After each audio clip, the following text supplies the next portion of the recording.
Mateus capítulo 6. Guardai-vos de fazer a vossa esmola diante dos homens, para serdes vistos por eles. Aliás, não tereis galardão junto de vosso Pai que estais nos céus. Quando, pois, derem esmolas, não faças tocar trombetas diante de ti, como fazem os hipócritas nas sinagogas e nas ruas, para serem glorificados pelos homens. E em verdade vos digo que já receberam o seu galardão. Mas quando tu deres esmolas, não saiba a tua mão esquerda o que faz a tua direita, para que a tua esmola seja dada ocultamente, e teu Pai, que vê em secreto, te recompensará publicamente.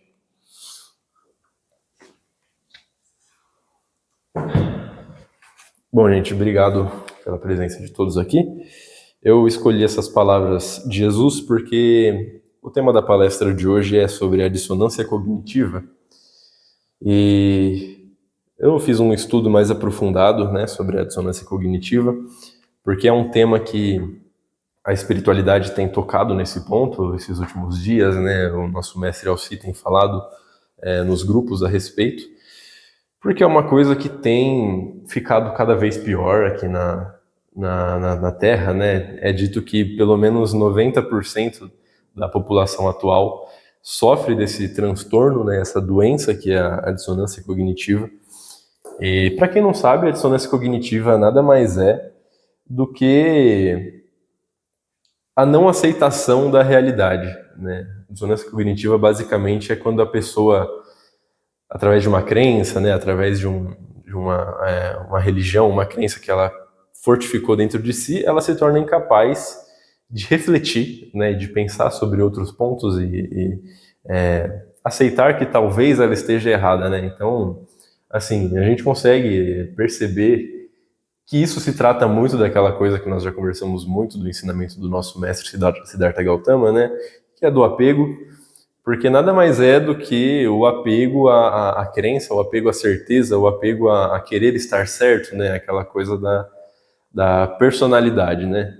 As pessoas desenvolvem uma personalidade e criam uma fé absoluta de que ela tem aquela personalidade, ela não pode mudar aquilo, sendo que é uma mentira, né? Nós já sabemos que essa coisa da personalidade é completamente uma ilusão que nós criamos à medida que nós vamos crescendo e desenvolvendo crenças, enfim, né? Então, dissonância cognitiva. O nome acho que já é um pouco autoexplicativo, né? Dissonância. O que é dissonância? É quando uma coisa não está em harmonia, né? A gente consegue usar exemplo da música. Quando nós temos um acorde lá que é dissonante.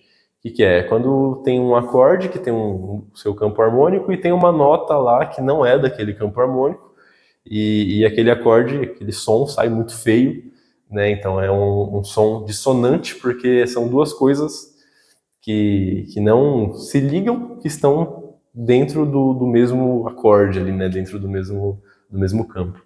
Então, a dissonância cognitiva nada mais é do que essa mesma dissonância, né? Duas coisas que não se encaixam, porém, internamente, dentro da mente de uma pessoa, né? Então, assim, esse termo ele foi estudado por muitos pesquisadores da mente, né? O que eu mais vou falar aqui é do Leon Festinger. Ele estudou bastante esse tema, ele trouxe alguns experimentos, né, que nós vamos conversar aqui.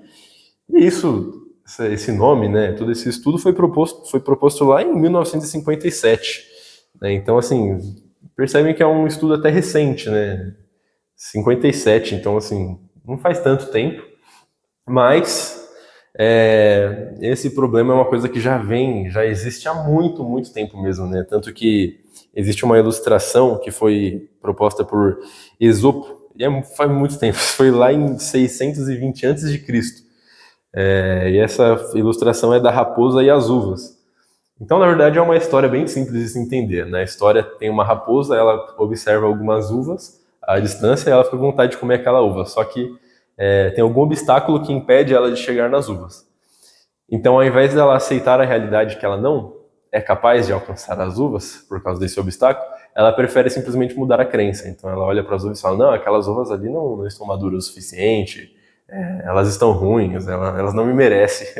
Sabe? Então, basicamente essa é a história, essa ilustração, contada já há muito tempo antes de Cristo. Então já mostra que desde sempre existiu esse problema da dissonância cognitiva, né? Antes de Cristo já era falado sobre, A gente percebe isso nessa ilustração. E a frase era: qualquer tolo pode desprezar o que ele não pode ter. Né? Essa era a frase que explicava a dissonância cognitiva, e é uma coisa que existe até hoje, né? Então, esses cientistas, esses estudiosos da mente, como o Leon Festinger que eu falei, eles perceberam 4 formas, 4 paradigmas que fala referente sobre a dissonância cognitiva, né? Eles perceberam os 4 paradigmas da dissonância cognitiva. Eu estudei a fundo cada um deles para poder falar aqui. E basicamente o primeiro paradigma da dissonância cognitiva é a refutação da crença. Né? Então, esse acontece quando a pessoa recebe evidências, recebe fatos de que a crença que ela tinha até aquele momento estava errada.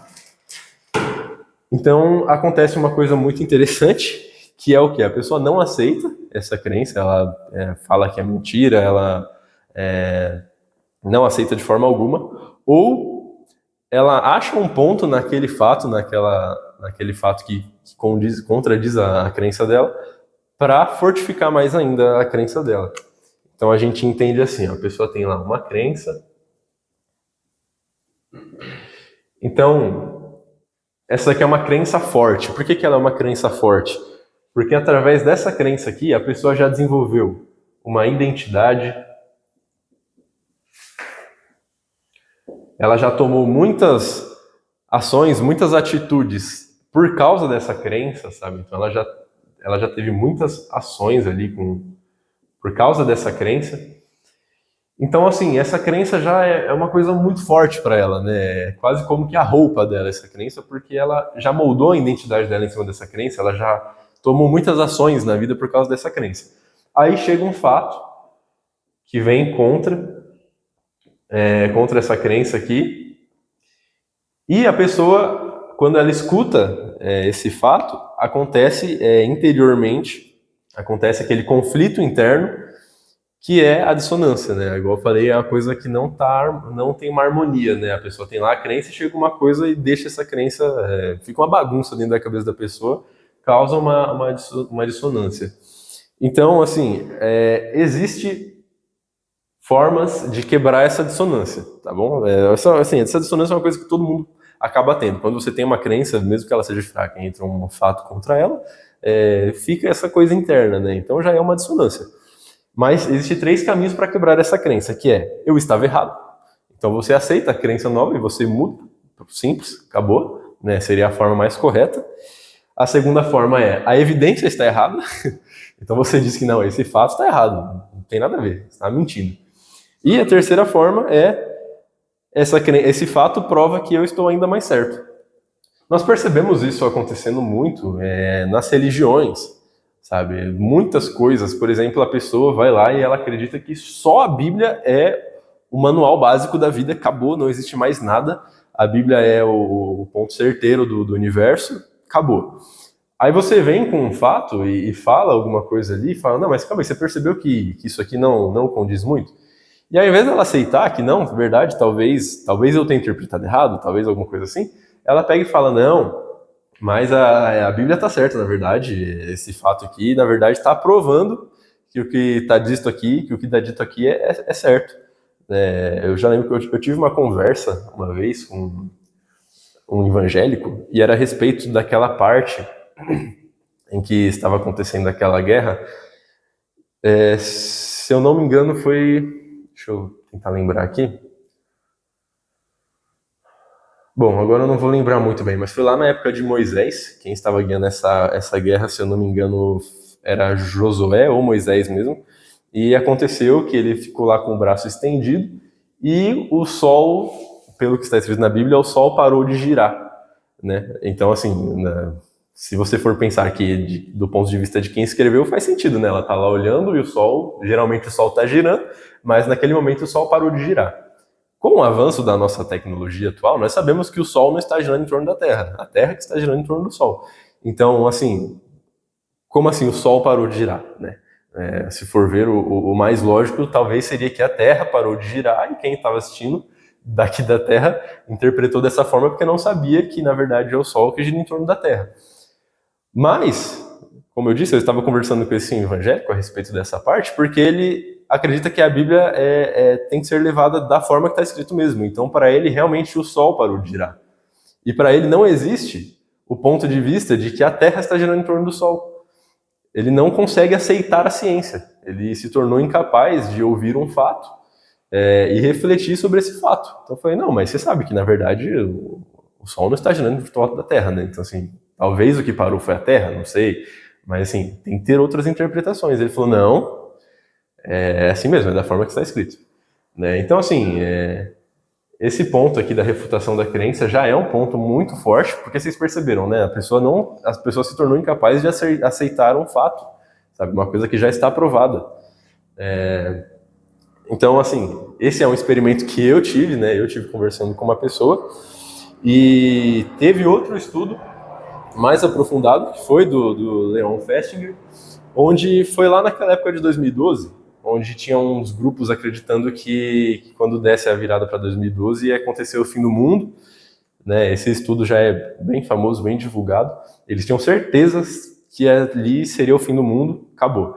Essa crença era tão forte que as pessoas que acreditaram nisso, muitas venderam suas casas, venderam seus carros, nossa, sim, fizeram coisas absurdas, sabe? Vendeu tudo.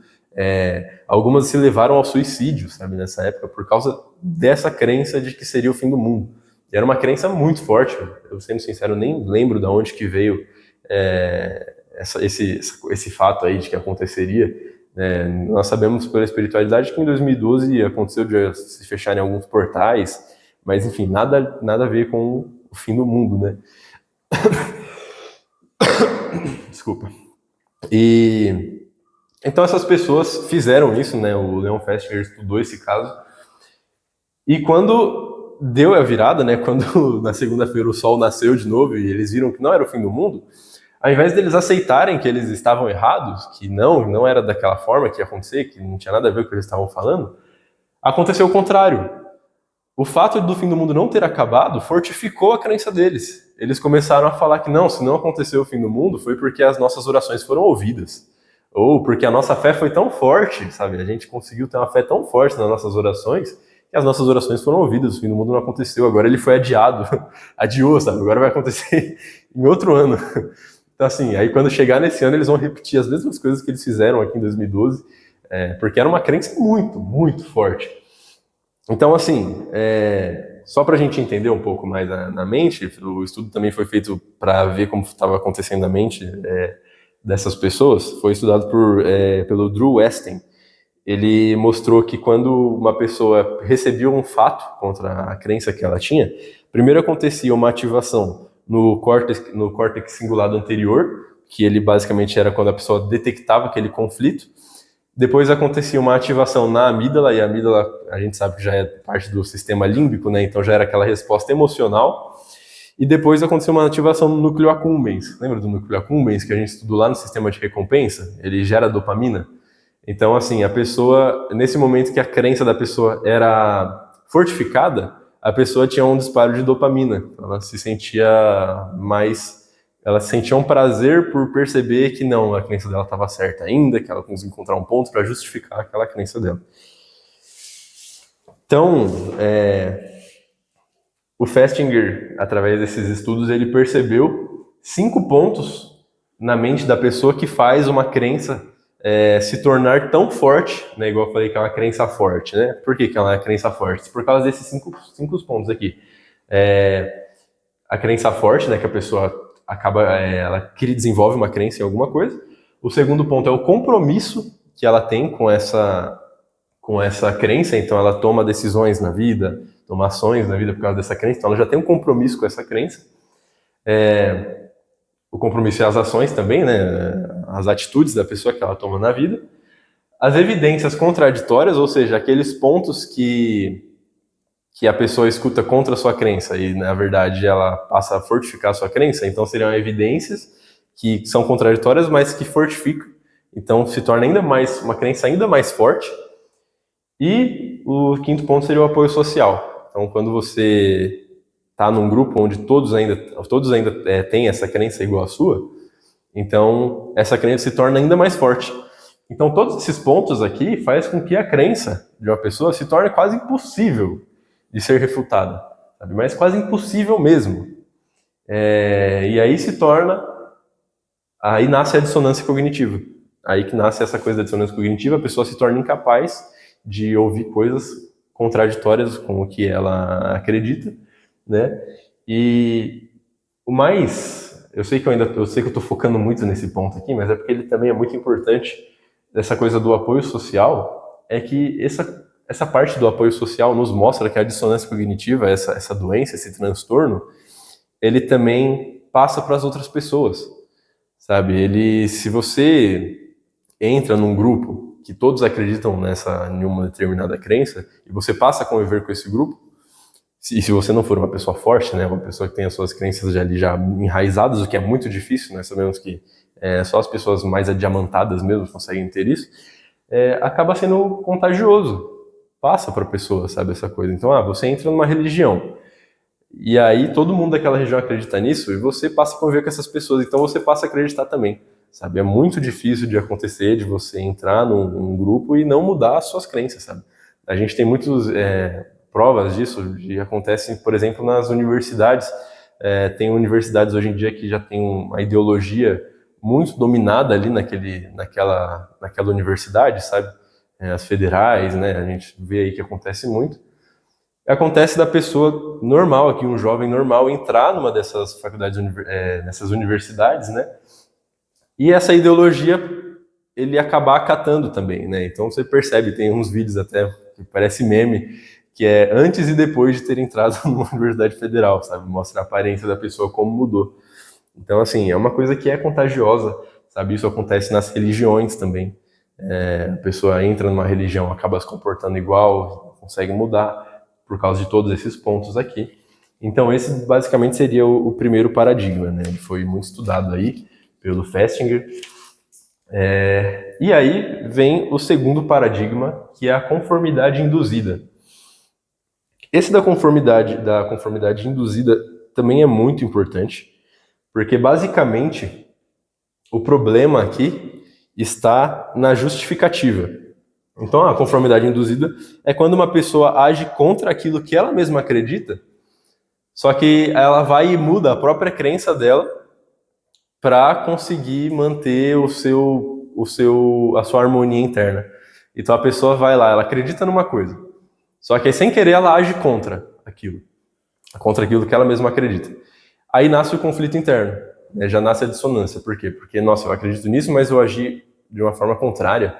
Então ela começa a buscar uma resposta, e a resposta, geralmente, a forma mais fácil é mudar a própria crença.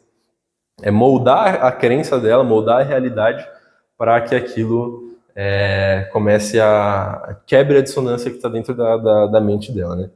Então aqui o problema está na justificativa. Esse caso foi estudado também pelo Festinger e pelo outro pesquisador chamado James Carl Smith. Eles fizeram um experimento, esse experimento foi bem interessante, onde eles dividiram dois grupos. Eu vou colocar aqui o grupo 1 e o grupo 2.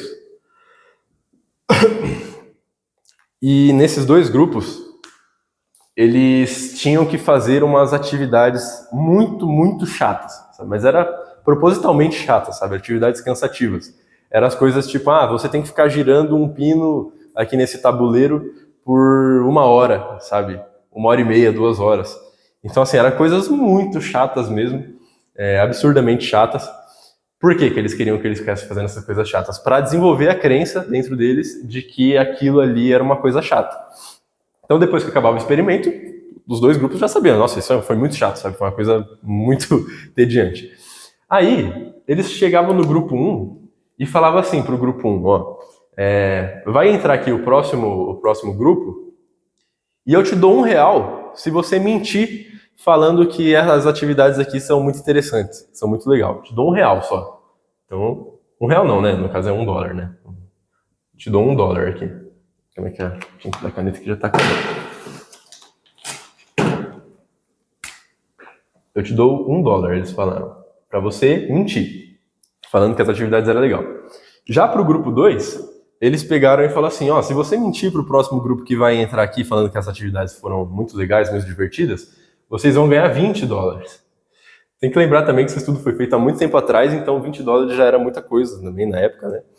E no fim, qual foi o resultado? Quando eles foram conversar com o grupo 1, eles perceberam que boa parte das pessoas do grupo 1 realmente mudaram a crença. Realmente começaram a acreditar que aquelas atividades foram interessantes. Por quê? Porque elas não tinham justificativa o suficiente para explicar o porquê que elas mentiram. Porque R$ 1 é quase nada, sabe? Então elas chegavam no grupo 1 e falavam, nossa, mas você mentiu? Por que você mentiu? E aí entrava esse conflito interno. Caramba, se eu acho que se minha crença é que foi uma coisa chata, por que eu menti? Então, para resolver o conflito interno, elas preferiam mudar a crença. Elas falavam, não, mas foi interessante mesmo, foi legal, sabe? Eu não fiz de graça. Quer dizer, eu fiz de graça, mas foi porque foi legal. Não foi porque não foi por R$ 1, por $1, que é muito pouca coisa, né? Agora, o grupo 2, boa parte deles não mudaram a crença. Eles continuaram falando, não, foi realmente muito chato, mas eu fiz por R$ 20. Entendeu? Eles tinham justificativas o suficiente para falar o porquê que eles mentiram. Né? Então eles falaram, não, eu menti, mas foi por R$ 20. O grupo 1 quase não tinha capacidade de falar, eu menti por R$ 1, por $1. O que é $1? Quase nada. Então eles preferiam mudar a crença do que aceitar a realidade. Já o grupo 2, que recebeu mais dinheiro, eles não mudavam a crença, eles assumiam que foi por R$ 20. Sabe? Então, esse foi o experimento que eles fizeram, com sucesso, deu certo, né? E para explicar mais ou menos, só um pouco mais a fundo, por que isso acontece, existe um efeito que foi estudado também, que chama efeito da verdade ilusória. Esse efeito da verdade ilusória ele é bem interessante. O experimento foi o seguinte, eles pegaram vários grupos e deram várias frases, né? Frases, algumas eram verdadeiras, outras eram mentiras. Mas eles deram essas frases e pediram para os grupos ficarem ali repetindo, né? Então algumas frases eram tipo, o Monte Everest é o monte mais alto do mundo. É verdadeiro. A capital da Austrália é Sydney. Mentira. Vitamina C cura gripe. Mentira também, né? Depende. Então assim, eles ficaram repetindo várias vezes essas frases e no final do experimento, eles já não... Para eles, tudo parecia verdadeiro, sabe? Eles tinham a impressão de que todas essas frases eram verdadeiras porque eles ficaram repetindo essas frases várias vezes, né? Então, aconteceu aqui a fluência cognitiva, que basicamente as coisas repetidas se tornam mais fáceis de processar para nossa mente, porque ela se torna mais familiar. Então, logo o cérebro, nossa mente entende como mais verdadeiro por causa do grau de familiaridade que você criou com aquela frase, né? O segundo ponto seria o sistema emocional, que é a primeira vez que você escuta uma palavra, parece estranho, você fala, nossa, que coisa estranha, nada a ver. A segunda vez que você escuta já está um pouco mais normal. Então você vai criando esse grau de familiaridade e já vai criando uma coisa mais emocional em cima da frase. E o terceiro ponto é justamente a dissonância cognitiva, que é o quê? Se a pessoa já repetiu a mentira, ela tende a acreditar que é verdade, porque ela começa a se questionar. Se é mentira, por que eu estou dizendo? Então, é uma verdade ilusória. Ela começa a mudar a sua própria crença, sabe? Então, essa conformidade induzida aqui mostra muito aqui nessa coisa da verdade ilusória, esse efeito da verdade ilusória. Que é o quê? Você repete várias vezes uma coisa e pelo grau de familiaridade, pela emoção que você cria em cima dessa frase, ela começa a passar a ser mais verdadeira. Isso é muito uma coisa do ego, sabe? É só porque o nosso ego não aceita o fato de que a gente está mentindo. Então, não vou mentir, eu não sou mentiroso. Então ele começa a achar que é verdade, sabe? É uma coisa absurda. Ele começa a se iludir dizendo que é verdade só porque não quer aceitar o fato de que talvez ela mentiu. Nossa, talvez eu menti, talvez eu seja mentiroso. Então, igual eu falei que o grupo 1 não queria aceitar que eles mentiu por R$ 1. Então não, talvez seja verdade, sabe? Então é uma verdade ilusória. O terceiro paradigma é o paradigma da livre escolha.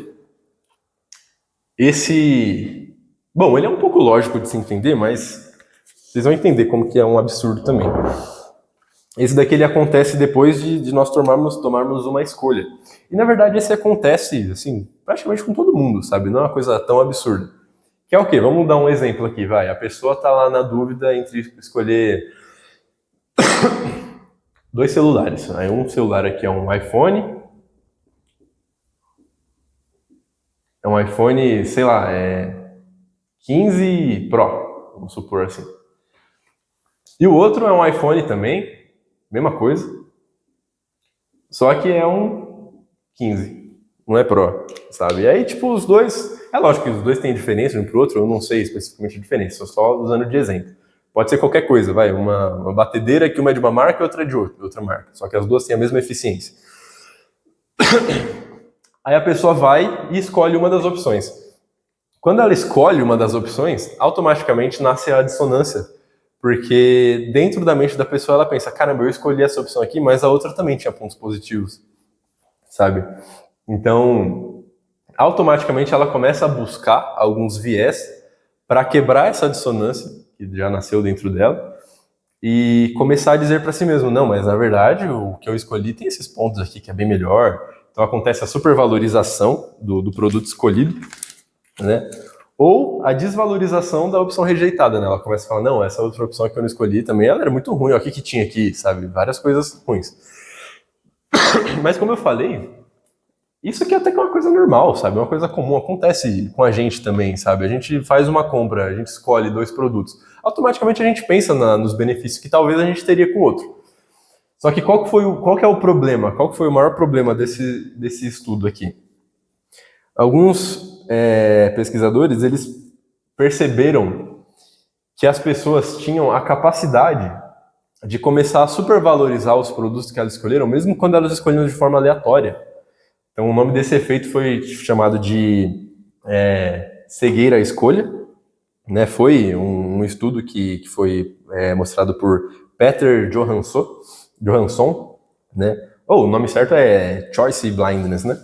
Cegueira à escolha.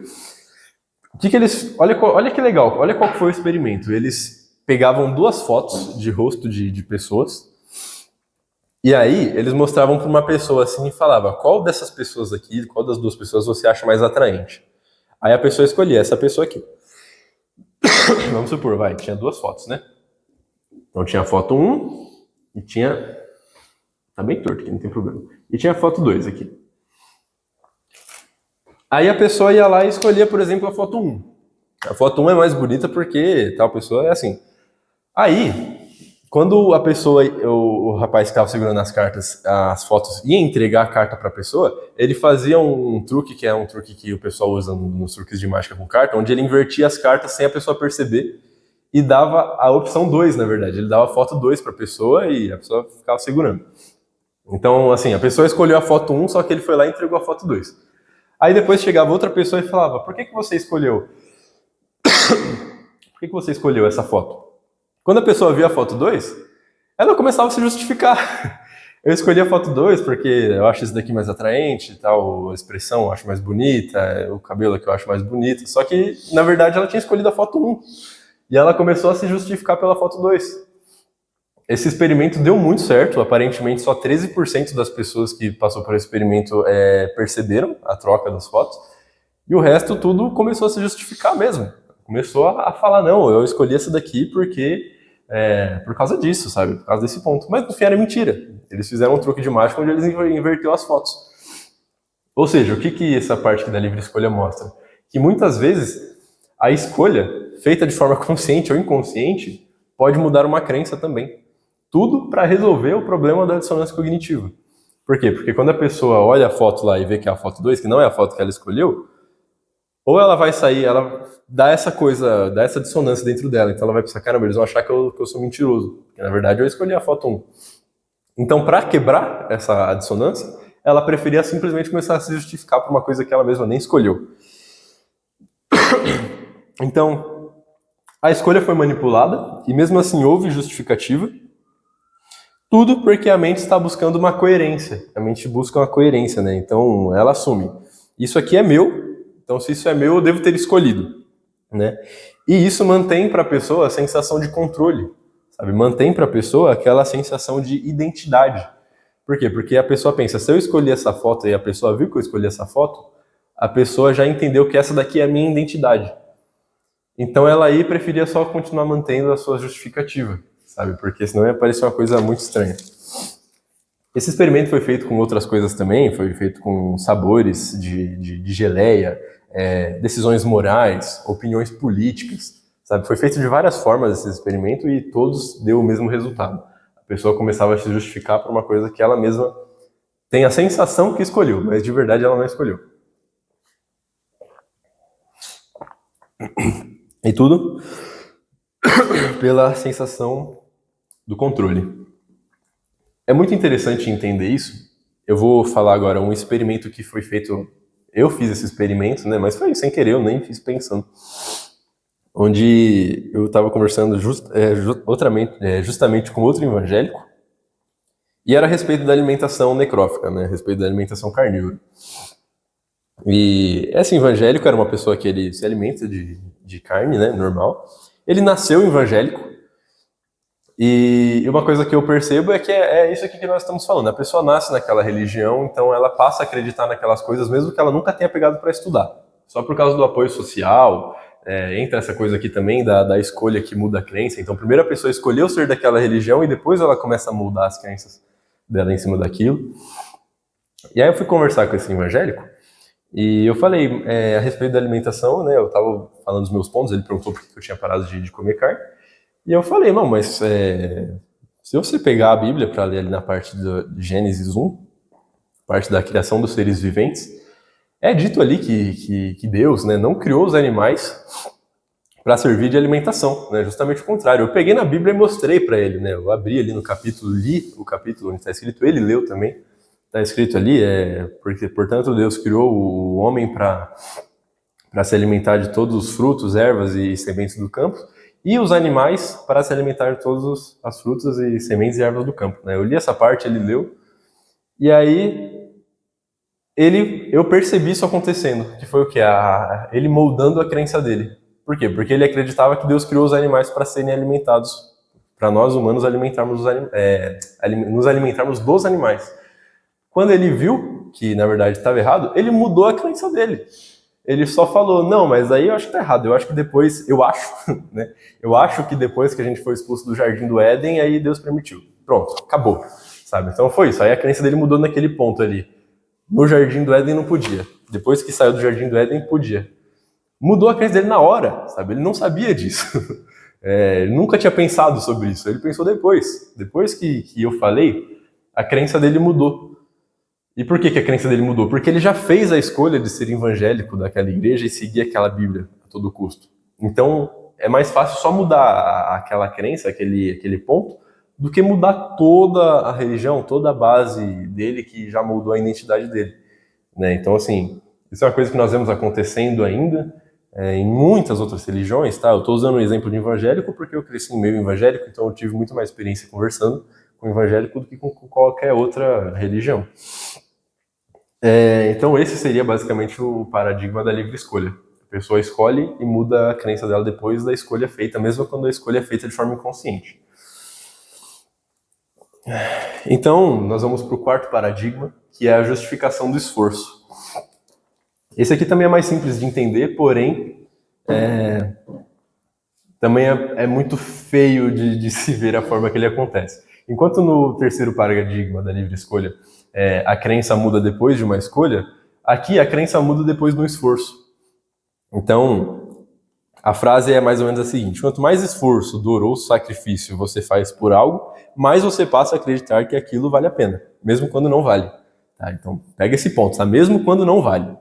Tem coisas que a gente sabe que vale a pena você sacrificar para fazer, mas o ponto desse paradigma é, mesmo quando não vale a pena, você tem a sensação de que aquilo é melhor, só pelo sacrifício.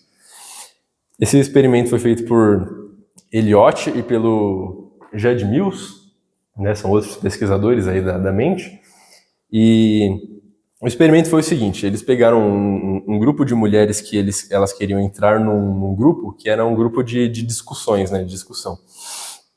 Aí as mulheres foram divididas em 3 grupos, eles dividiram em 3 grupos, e as 3 tinham que cumprir uma certa missão para fazer parte desse grupo de discussão. Então vamos lá, teve 3 grupos, né?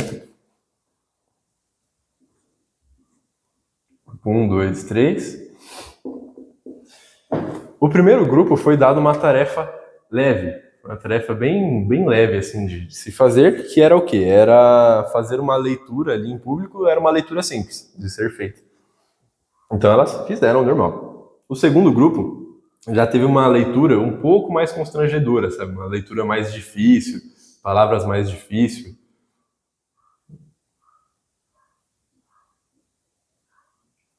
Né? Então, assim, já foi uma coisa mais chata de se fazer, foi um sacrifício maior. E o terceiro grupo foi uma leitura muito constrangedora. Sendo sincero, eu nem fui a fundo para entender o que era essa leitura constrangedora. Ao meu ver, é uma leitura muito difícil, sabe? Com aquelas palavras muito difíceis, talvez uma história muito ruim. Então, essa daqui era muito constrangedora. E aí, depois que os três grupos fizeram isso, e os três grupos passaram, os três grupos entraram nesse grupo de discussão que elas queriam entrar, propositalmente, a primeira discussão era uma discussão muito chata, completamente sem conteúdo, sabe? Era uma coisa assim, propositalmente chata, né, para fazer o experimento. Nossa, eles falaram que foi uma leitura assim, uma discussão horrível, assim, muito chata, uma coisa monótona, assim, sem sentido nenhum. E aí, qual foi o resultado? O grupo que teve a leitura leve assumiu que foi uma leitura muito chata, elas não gostaram. O segundo grupo da constante, que foi a leitura mais constrangedora, ficaram meio assim, sabe? Foi chato, mas tá bom. E o terceiro grupo gostou muito de participar daquela discussão, mesmo que foi uma discussão completamente chata. Então isso mostrou essa coisa, sabe? A pessoa, ela passa a acreditar que aquilo ali é muito mais valioso porque ela se esforçou muito, mesmo quando aquilo não é valioso, sabe? Então, assim, é uma coisa que a gente consegue perceber também na nossa realidade atual, acontece muito também em religião, sabe? Todas essas coisas, sabe? A pessoa tá lá numa determinada religião, ela passa o ano inteiro cumprindo aquelas coisas ali que aquela religião tem para fazer. Não, tal dia vou ter que ir lá na igreja realizar sei lá quantas missas e fazer sei lá quantas orações, ficar repetindo as palavras, né? Essas orações aqui, porque o padre mandou, sabe? Então, assim, ela tá fazendo tanto isso que essa crença já também começa a se fortificar ainda mais. Por quê? Porque ela já se sacrificou tanto por aquilo, sabe? Ela já deu tanto de si para aquilo que ela começa a perder a capacidade de perceber que aquilo ali talvez não tenha sentido, não vale a pena, sabe?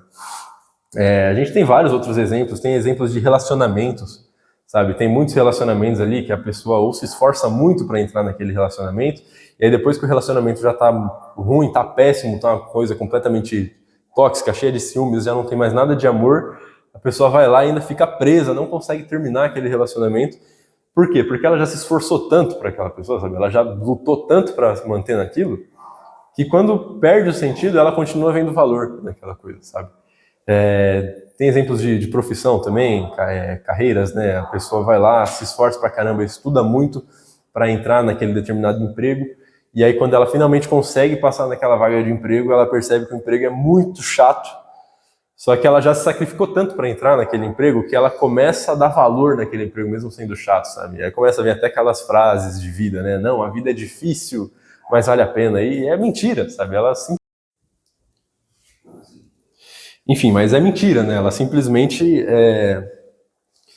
encontrou ali justificativas para defender a sua crença, né? Porque ela lutou tanto para conseguir aquilo. Então agora que ela conseguiu, ela precisa de uma coisa que diz para ela que não, aquilo valeu a pena, né? Então, assim, como eu disse, tem vários exemplos, seja de faculdade, na religião. E o mais interessante de todos esses paradigmas aqui é perceber que todos eles giram em torno dessa mesma coisa, que é o quê? O ego, sabe? Essa coisa de você sentir que você está no poder, sabe? Todos significam basicamente isso, sabe? Por exemplo, no paradigma da conformidade induzida. Mesmo a pessoa sem ter uma justificativa, ela passa a acreditar naquilo só por faltar uma justificativa, sabe? Então, ela prefere manter o fato de que talvez ela realmente acredita naquilo do que aceitar o fato de que ela errou, sabe? Na livre escolha também acontece essa mesma coisa, sabe? A pessoa começa a justificar uma escolha que ela nem fez só porque ela não quer perder a sua identidade, sabe? Ela não quer perder o seu lado de fala, sabe? Eu ia até falar, eu pensei aqui num exemplo, porque hoje em dia está muito em alta aqueles vídeos onde eles colocam uma pessoa contra 30 pessoas para conversar, né? E debater sobre algum tema. E eu ouvi uma pergunta esses dias que faz muito sentido, sabe? Quantos desses vídeos nós já assistimos onde uma pessoa perdeu, onde uma pessoa aceitou que, não, verdade, eu acho que eu tô errado, sabe? Nunca tem. Todas ali estão sempre se defendendo, sabe? É uma pessoa contra 30 e nenhuma das 30 é capaz de mudar a mentalidade daquela pessoa. E por quê? Porque aquela pessoa, a crença que ela está defendendo ali já está baseada em todos esses pontos aqui, sabe? Então, assim, é uma crença muito forte que ela tem. Nem 30 pessoas, nem Jesus, nem Buda, nem nada tira a crença daquela pessoa, sabe? É uma crença muito, muito forte. E muitas vezes ela nem sabe por quê. Ela nem sabe por que ela tem essa crença. Então, assim, nós temos que entender que isso realmente é um transtorno, sabe? Realmente é uma doença. As pessoas geralmente tiram um pouco o peso disso, né? Porque não sabem os problemas que isso traz no lado espiritual. Mas eu achei bom trazer essa palestra porque as notícias que a espiritualidade tem nos dado a respeito desse problema é muito mais profunda, sabe? É muito mais pesado do que nós pensamos, né? Então, esses últimos anos aí foi muito importante para mostrar para nós que essa doença, essa disfunção cognitiva, essa dissonância cognitiva, ela é uma doença que realmente é contagiosa, sabe? Ela realmente passa para as pessoas, né? Então, ali, muitas vezes a pessoa nasce numa religião e ela nunca parou ali para estudar a fundo a religião dela, nunca, sabe? Acontece muito da pessoa que é evangélica nascer na igreja evangélica e continuar sendo evangélica e nunca leu uma página inteira da Bíblia, sabe? Ela não sabe debater sobre aquilo que ela mesma acredita, mas quando vem alguém conversar com ela, ela simplesmente vai moldando a sua crença naquele momento, sabe? Naquele momento ela vai mudando ali uma pecinha outra para fazer aquilo fazer sentido, né? Então a gente percebe isso muito nas religiões islâmicas, judaicas, né? Igual o que acontece lá no Islã, né? Aquele grupo lá, os ayatolás, eles é prometido para eles que cada guerreiro lá que morre é prometido para eles umas 50 virgens no céu ao lado de Maomé, né? E lá eles passam a vida, eles fazem isso, né? A lavagem cerebral, eles vão, matam a pessoa inocente e se matam junto. Chega do outro lado, né? Chega lá no plano astral, no umbral, e continua com a mesma coisa, sabe? Então, assim, isso mostra que essa doença, esse problema, não acaba aqui, sabe? Não acaba aqui na Terra. Depois a pessoa morre e do outro lado continua fazendo as mesmas coisas, sabe? O tanto de evangélico que tem lá, ainda orando pro santo nome do Senhor, orando pro Espírito Santo, né? Construindo igrejas no astral, sabe? Padres que estão lá ainda ensinando as pessoas a orar pro Espírito Santo. E é coisa que não acaba nunca, sabe? Então, assim, é um problema muito grande, é um problema, assim, tremendo, porque essa é uma doença espiritual e nós estamos passando aí pela transição planetária. E o que a espiritualidade diz é que essas pessoas que sofrem desse problema da dissonância cognitiva, infelizmente também estão sendo retiradas, sabe? Não tem mais chance, elas também começaram a ser retiradas porque não dá, sabe? Essa dissonância é basicamente o que está fazendo e que fez a população ficar travada aí nesse mesmo nível de evolução que nós estamos agora há 2.000 anos, há 4.000 anos, né, que nós já estamos assim nesse ponto sem conseguir continuar evoluindo. Então, assim, é uma coisa muito absurda, sabe? Nós estamos com muita tecnologia, então uma coisa boa é que hoje você consegue, através das redes sociais, perceber, sabe, quando a pessoa sofre dessa condição. Por exemplo, esses dias eu vi um vídeo onde um rapaz chegou numa mulher que era petista, né? Aí ele pegou várias frases, que é as frases do Lula, que ele disse, enfim, frases já antigas, só que são frases absurdas, assim, algumas frases até machistas, né? E disse pra mulher falando que aquelas frases eram do Bolsonaro. E aí ele fala, o que você acha dessa frase aqui do Bolsonaro, né? E a mulher vai e fala, não, terrível, esse Bolsonaro é muito ruim, é lixo, pior presidente que já teve. E aí depois de um tempo ele pega e fala, e se eu te disser que todas essas frases aqui na verdade são do Lula? Nesse momento a mulher pega e muda a crença dela, com essa, não, então tá tudo bem, sabe? Não tem problema, o Lula, duvido. Ou a pessoa fala, duvido que o Lula falou isso, ou ela fortifica a crença dela através daquilo, né? Por exemplo, essa mulher que eu falei, ela falou que se o Lula aparecesse lá e quisesse chutar ela ia deixar, não ia se importar. Então, ó que doido, né? O machismo só existe quando é contra a sua ideologia. Quando é uma pessoa que é a favor da sua ideologia, ela pode ser machista, te chutar, fazer o que quiser com você, que não tem problema.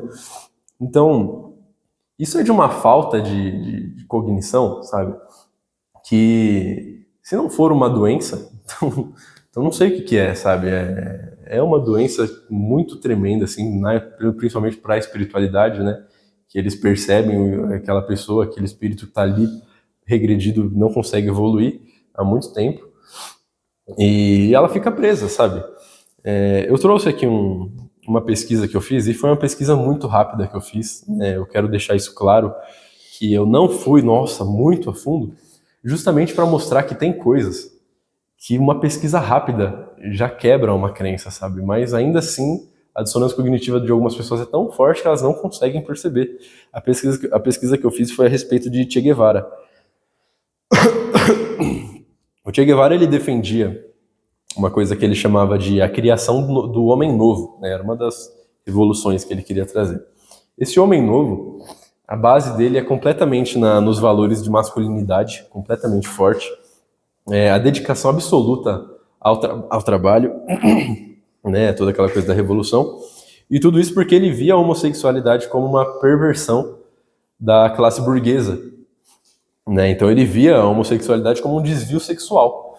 Então, não só homossexuais, né? Também os católicos, os testemunhas de Jeová, ele tinha algumas tratativas para essas pessoas, né? Algumas eram enviadas para uns campos de trabalhos forçados, né? Campos de concentração, em outras palavras. Alguns outros homossexuais eram fuzilados em praça pública, outros eram jogados de prédios, sabe? Para economizar bala.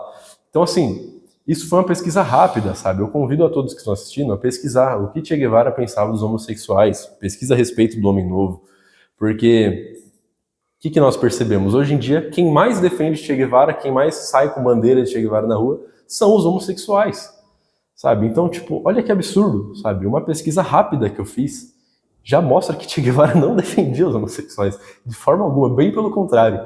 A revolução que ele queria trazer era justamente contra os homossexuais.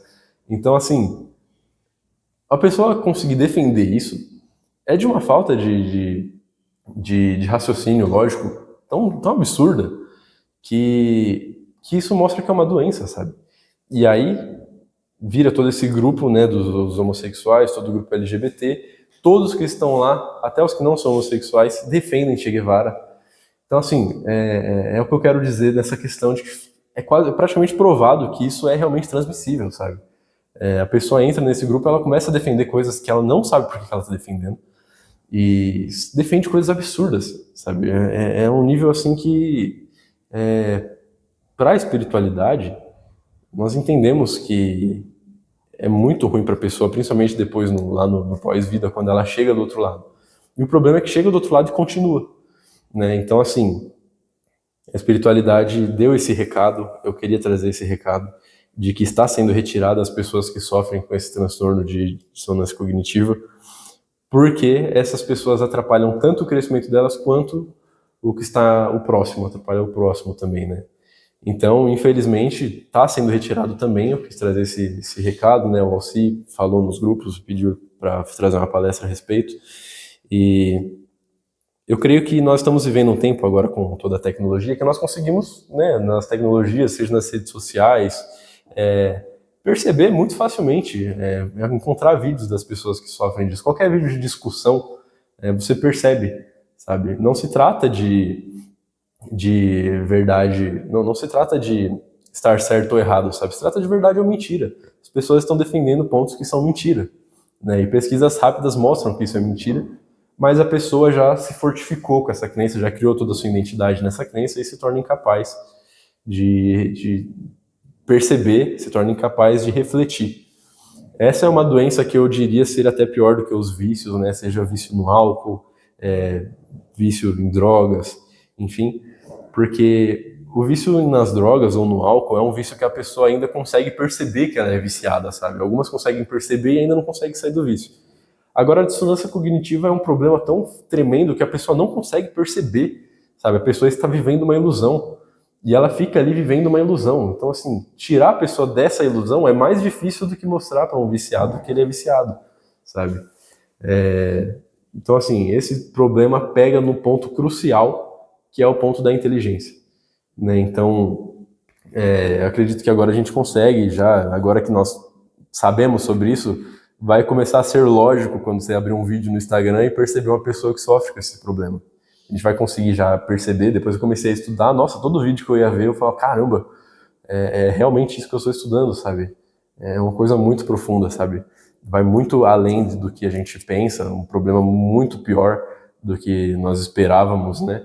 E, assim, começou a ser retirado da Terra, então eu quis trazer essa palestra para falar sobre isso. E, basicamente, era esse o assunto, gente.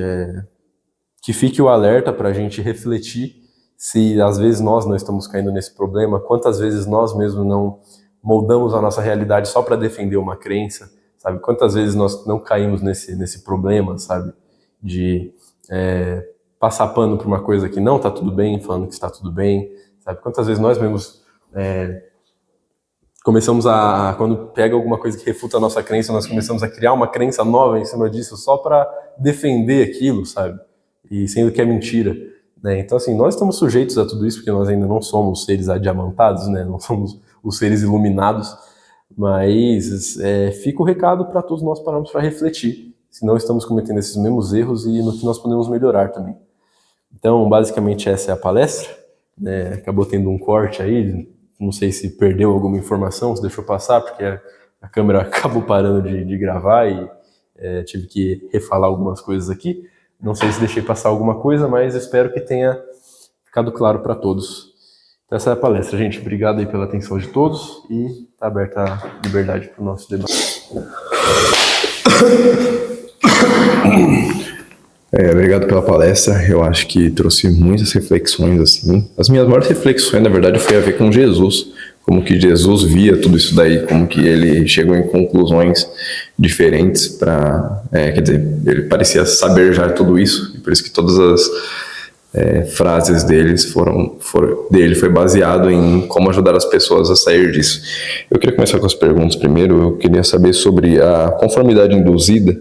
Ao meu ver, parece que ela é como se fosse a melhor, né? Ela seria uma parte da dissonância cognitiva, mas eu vi de uma forma que, tipo assim, ainda há a possibilidade da pessoa entender que tem alguma coisa errada e que ela precisa criar uma nova verdade em cima, sabe? E praticamente o que nós ensina também, sabe? É criar novas verdades baseada na lógica, ao invés de ficar preso na sua crença. O que me deu a entender é que a conformidade induzida, a pessoa ainda mantém um pedaço da sua crença, né? Igual você usou o exemplo do evangélico, que depois que você usou a parte da Bíblia, ele criou uma nova versão da verdade dele em cima disso. Então ele meio que abriu mão um pouquinho, mas ainda manteve 80% do que ele acreditava. Então parece que ela teria um lado bom, se fosse bem aproveitada, né? Vê se eu entendi certo. Sim, eu concordo, Dani, porque, ao meu ver também, eu penso que, assim, essa coisa da dissonância cognitiva é uma coisa que é inevitável, sabe? Tipo, pelo que eu percebi nos meus estudos, acontece com tudo, sabe? Tipo, a gente tá conversando aqui agora, se você me falar uma coisa que eu não acredito, vai me dar uma coisa no meu mental, sabe? Que eu vou querer uma explicação. Eu lembro que teve uma vez, estava eu, você e o Roger conversando no grupo do nossa capela, e o tema era... Qual que era o tema? Era prostituição. A gente estava debatendo sobre prostituição, do porquê que é errado. Nesse dia, nossa, acho que foi o dia que você mais atiçou minha dissonância cognitiva, porque eu acho errado a prostituição, mas nesse dia eu percebi que eu não sabia o porquê. E ali eu comecei a criar e pensar em novas possibilidades para justificar o porquê que é errado, sabe? E então, assim, ao meu ver, eu acho que dá sim para ser usado pro bem, sabe? Usado para a evolução. O problema é quando a pessoa não consegue aceitar que tá errado e pronto, sabe? Tipo, a pessoa não muda e ela fica 1000 anos naquilo, e aí, às vezes o problema é aquela crença e ela não consegue mudar aquela crença, sabe? Eu acho que a dissonância, ela vai muito mais, igual eu falei, ela não acaba aqui na vida, né? Então ela é uma coisa que tá no mental, sabe? Ela tá no ego, aquela coisa da individualidade, né? A nossa individualização, o nosso ego, né? Ele precisa de uma crença, sabe? Ele precisa estar fortalecido em alguma coisa. Então, eu acho que se nós soubéssemos usar isso para o bem, seria uma coisa boa. E todos os pontos, sabe? Não só o segundo. terceiro também, sabe? Da livre escolha. Você escolher uma coisa e tentar justificar o porquê que a sua é melhor. É uma coisa que pode ser boa, sabe? Inclusive, esse debate que você falou aí foi exatamente a prova disso daí, porque entrou muito ego no meio, muita coisa, porque... Muita coisa eu pessoal, lembro que, emocional. eu lembro que eu tava sozinho em casa refletindo sobre isso, aí eu cheguei exatamente nessa conclusão de que eu não sabia o porquê, sabe? Porque todos os argumentos, eu meio que venci eles na minha cabeça. Eu falei, caramba, vamos ver o que o Deninho e o Valdir acham. E aí eu tava tentando explicar, mas vocês ainda estavam no começo do raciocínio, enquanto eu já tava no final. Então tudo que vocês falavam eu rebatia. Parecia o quê? Que eu tava querendo provar que eu tô certo. E parecia que eu queria provar que a prostituição não tinha erro, sabe? Não era isso. E então virou uma confusão, aí meio que o clima esquentou, né? E por que o clima esquentou? Porque começa a entrar no emocional. Isso. Esse é o pior. Pegou no nosso ego de todo mundo ali, virou uma confusão. Foi muito interessante esse dia, né? Foi. Nossa. Então outra parte que eu ia falar é que parece que é muito isso. De novo, são 4 etapas da nossa biologia e que Jesus ensinou a passar, ou pelo menos como usar essas 4 partes de uma forma que nós tire algum proveito, né? Depois eu quero fazer um comentário sobre essa parte, só que é bem grande, então pode falar para mim. Bom, meu irmão, obrigado pela palestra, assunto extremamente importante aí que você trouxe, como solicitado pelo Alci, né? Trouxe com bastante detalhe de informação. Primeira pergunta que eu queria fazer é, como você trouxe na última palestra referente à reconstrução de si mesmo, foi a última, né? Não, foi a penúltima. Penúltima, né? Sobre a modificação que as crenças provocam no DNA, saberia dizer se a questão da dissonância cognitiva ela promove alguma alteração no nosso DNA? Isso eu falo com base no estudo que eu fiz naquela palestra. Com certeza sim. Porque é aquela questão de que essa questão genética passa em herança de pai para filho, né? Então, o pai ele já tem aquela crença ali. Então, o corpo dele já está basicamente, igual eu falei, né? A pessoa começa a tomar atitudes e ações que sejam congruentes com aquela crença. Por isso que cria toda a personalidade da pessoa moldada em cima daquilo. À medida que a pessoa vai modificando toda a sua personalidade e suas ações para aquilo, que é até uma lavagem cerebral, né? Muda seu DNA também, né? Ela começa a liberar ali uma certa quantidade de hormônios, igual eu falei, né? No primeiro ponto, que eu falei que foi estudado lá que tinha uma ativação no córtex cingulado anterior. Aí depois disso, ativava a amígdala e depois o núcleo accumbens. Nisso já liberou uma quantidade determinada ali de hormônios, nesse caso da dopamina, e que quando quando começar a entrar e trabalhar nas células, vai atuar como um fator de transcrição e mudar o DNA, sabe? Então, assim, a pessoa que é evangélica fortemente não consegue mais mudar essa crença, sabe? Ela já é muito evangélica. Provavelmente seu filho vai ter mais facilidade para ser também acreditar naquele tipo de coisa, sabe? Com certeza tem mudança no DNA, o nosso corpo responde ao nosso emocional e ao nosso racional, né? Principalmente ao emocional, eu diria. Então, com certeza sim. Que legal, cara. É interessante ter essa conclusão, porque isso mostra que a nossa responsabilidade em fazermos a mudança, né, e termos uma perspectiva correta da realidade não é só para com nós mesmos e para com nossos resultados, mas diz respeito também às próximas gerações, porque a depender de como você enxerga a realidade e de como você molda as suas atitudes, você pode causar resultados bons para as próximas gerações, para os seus filhos e para a humanidade, ou muito ruins também, sabe? Não é uma coisa que está dizendo apenas sobre você, mas sobre o planeta, sabe? Porque, querendo ou não, as futuras gerações, elas irão moldar também a forma como o nosso planeta vai existir. Então, muito, muito legal essa parte. Você conseguir relacionar essas duas áreas, né? A genética, a epigenética com a dissonância cognitiva, a modulação de crença. Eu achei também, queria fazer um comentário sobre o que você trouxe sobre o vídeo do 1 versus 30, uma reflexão que eu tive, Que é muito legal, né? Porque, por exemplo, você falou que nunca ninguém ganhou um do outro. Eu acho que por trás do mecanismo ali, da organização que existe, né, naqueles vídeos, já tem a resposta do porquê que isso acontece. Por que nunca que ninguém consegue convencer o outro. Porque aquela pessoa que está ali com o tema central, o né, ele tem uma... Como ele está sozinho ali, e ele geralmente ele traz as crenças e os outros 30 têm que refutar, ele está ali como uma autoridade central do vídeo. Então ele tem que, de qualquer forma, manter a crença dele. Ele acredita nisso, que ele tem que sair do vídeo com a dignidade que ele entrou. Então ele chegou ali para trazer alguma verdade que ele acredita, então ele tem que se manter com aquela verdade até o final para mostrar que ele tem convicção daquilo. E sair com a mesma autoridade, né?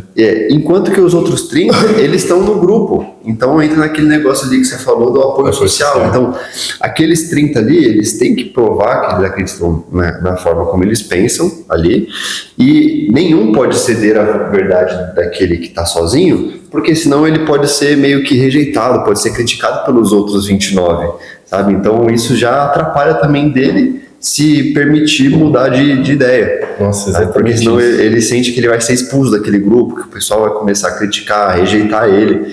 Então ele sente-se na obrigação de manter a forma como aquele grupo ali pensa, por causa que senão ele vai ser ignorado, sabe? Por causa desse medo de ser expulso de determinado grupo, ou pelo medo de ser, como é que diz, apedrejado, sabe, pela sociedade, não só por aqueles que estão ali, os 29, mas também pelos espectadores que pensam igual aqueles 30 ali. Sim, exatamente. Foi até por isso que eu quis trazer a passagem de Jesus que eu trouxe no começo, porque ele fala justamente a respeito disso, da hipocrisia, sabe? Da pessoa que quer ficar fazendo adoração no meio da rua só para mostrar para os outros como que ela acredita naquilo, sabe? Como que a crença dela é forte, como que ela defende o grupo. E no fim tudo isso só se trata de apego, sabe? Completo apego, completamente ego. A pessoa só querendo defender a identidade dela, sabe? Nunca é realmente pela crença, ela só quer defender a identidade dela e poder sentir que ela faz parte daquele grupo, sabe? É justamente isso. Esses vídeos eu comecei até a perder um pouco o interesse. Eu também comecei a assistir esses daí e comecei a perceber o quão superficial é que é impossível um quebrar a crença do outro. É a conclusão que eu tinha tirado também ali. E depois eu queria até explicar o porquê que eu acho. Só voltando um pouco, eu queria dar uma visão desses 4 pontos do ponto de vista de Jesus, o que eu entendi que Jesus falou que parecia muito com isso. Então seria praticamente falar o lado positivo dessas 4 partes da dissonância cognitiva. Então, pela primeira, eu achei interessante que a crença forte faz com que, em seguida, as pessoas tomem as ações certas, né? As ações baseadas naquilo que ela acredita. Então, na Bíblia, Jesus falava que na Bíblia, acho que não, né? Na Bíblia não deixa muito explícito desse jeito, mas que as obras eram mais importantes do que a fé, que a fé sem obras era morta. Então, a pessoa que tiver uma crença forte, ela vai ter ações que vai ajudar na caridade, essas coisas. Então é o lado positivo, porque é óbvio que dá para a pessoa usar isso para o mal também, se ela tem crenças erradas. Sobre a conformidade induzida, eu percebi que se a pessoa conseguisse usar isso ao seu favor, ela seria muito grata. Então é aquela mesma questão ali, o que é melhor? A pessoa receber R$1 e mudar sua crença de verdade e falar, não, pelo menos é bom mesmo. Tipo, a pessoa passou 1 hora fazendo um negócio muito ruim e no fim ela saiu feliz. Olha que estranho, ela saiu grata, mesmo que ganhou R$1, ela não ganhou nada, mas pelo menos aquela 1 hora dela foi válida para alguma coisa. Diferente da outra que passou 1 hora sem nada, ganhou os R$20, mas não evoluiu em nada, vamos falar assim, evoluir, né? Ela não mudou a sua crença. Então, a pessoa poderia usar isso muito a seu favor de viver uma vida mais grata, porque quando ela passar por alguma coisa ruim na vida, ela vai falar, tem uma regrinha que eu vi esses dias que eu fico na cabeça, que tipo assim, quando você passa por alguma coisa ruim, você tenta colocar 3 coisas boas, tipo assim, eu fui assaltado, mas pelo menos eu fiquei vivo, entendeu? Mas pelo menos Deus me protegeu, alguma coisa desse tipo assim. É uma coisa ruim, mas no fim nós mantemos o nosso lado de vibração mais alta, sabe? Ao invés de ficar condenando, porque realmente faz sentido. Se o assalto, por exemplo, nós vamos ficar tristes, por quê? Porque nós perdemos as nossas coisas materiais, mas tem alguma importância a nossa parte material? Não tem. Era muito mais importante a nossa vida mesmo. Sabe, nós sempre conseguiríamos tirar de qualquer coisa ruim que acontecer na nossa vida um porquê bom. Óbvio que não devemos usar a bondade relativa e e ficar só, esquecer de ver o lado e criticar para fazer o mundo melhorar, óbvio. Mas também existe pessoas que são traumatizadas desde a infância, e se elas conseguirem não colocar debaixo do pano, mas ela conseguir resolver essa questão de uma forma que fosse, por exemplo, essa conformidade induzida, seria benéfico para a pessoa. Eu concordo, eu ia comentar até que você já falou da bondade relativa, mas eu acho muito perigoso, isso que é o problema, sabe? Eu acho que essa seria a melhor forma, mas eu não acho que as pessoas, eu quero dizer até nós, sabe? Estão prontas para isso, sabe? Eu acho que nesse nível a pessoa ia acabar caindo muito na bondade relativa, sabe? Porque, por exemplo, os dois casos ali, realmente, sabe, a pessoa que recebeu R$1, pelo menos ela saiu mais grata, que ela conseguiu ter uma reflexão de que, não, fez porque foi legal mesmo. Só que ainda assim é uma mentira, sabe? Então eu fico um pouco com essa dúvida, se às vezes é melhor enxergar a realidade, porque o grupo 2 recebeu R$20 e eles não saiu triste. Ele também saiu grato. Uhum. Mas eles só falaram a verdade. Não, eu recebi R$20, mas foi por mentir mesmo. E eu fico com essa dúvida porque o Alci fala muito, né? O Alci fala que ele prefere aquela pessoa que pelo menos é honesta do que aquela que mente. Ele fica usando o exemplo, né? Tipo, tem aquela mulher lá que pegou e num dia ela deu para um monte de cara, né? Fez um monte de besteira. Aí no outro dia ela pega e se convence, falando, não, mas eu fiz foi por amor, porque eu amava todos eles, sabe? Tipo, esse pensamento que ele não dá mais gratidão para ela, porque ela não se sente, né, prostituta. Agora, por outro lado, eu falo que geralmente os homens já tem mais isso de falar, não, eu só peguei mesmo, tá nem aí, sabe? Ele fala, pelo menos o cara não tá mentindo. Uhum. Então eu fico com essa dúvida. Eu acho que são vertentes diferentes, porque concordo com isso que você falou, faz sentido, só que eu vejo na questão das pessoas passar por coisas ruins e não saber como lidar com aquilo, sabe? Sim. Então eu vejo que, por exemplo, quando Jesus falou para nós não se preocupar com as coisas, que Deus sempre vai alimentar, né? Ele falou do lírio do campo e das vestes de Salomão, né? A comparação que ele fez, e das aves que sempre vai ter o que comer. Então eu penso, o que eu quis dizer foi dessa forma, entendeu? Tipo, a pessoa tá passando necessidade, mas ela consegue acreditar que tem um porquê, sabe? Ela consegue criar um porquê na cabeça. Então eu acho que isso não seria perigoso nesse sentido, entendeu? A pessoa fica até mais próxima de Deus nessa forma, acreditando, usando a fé a seu favor nesse caso. Eu concordo completamente. Aí na questão da livre escolha, eu achei essa, pelo menos na minha opinião, tá? Eu achei essa mais perigosa, porque dá a entender que tudo que é seu é melhor.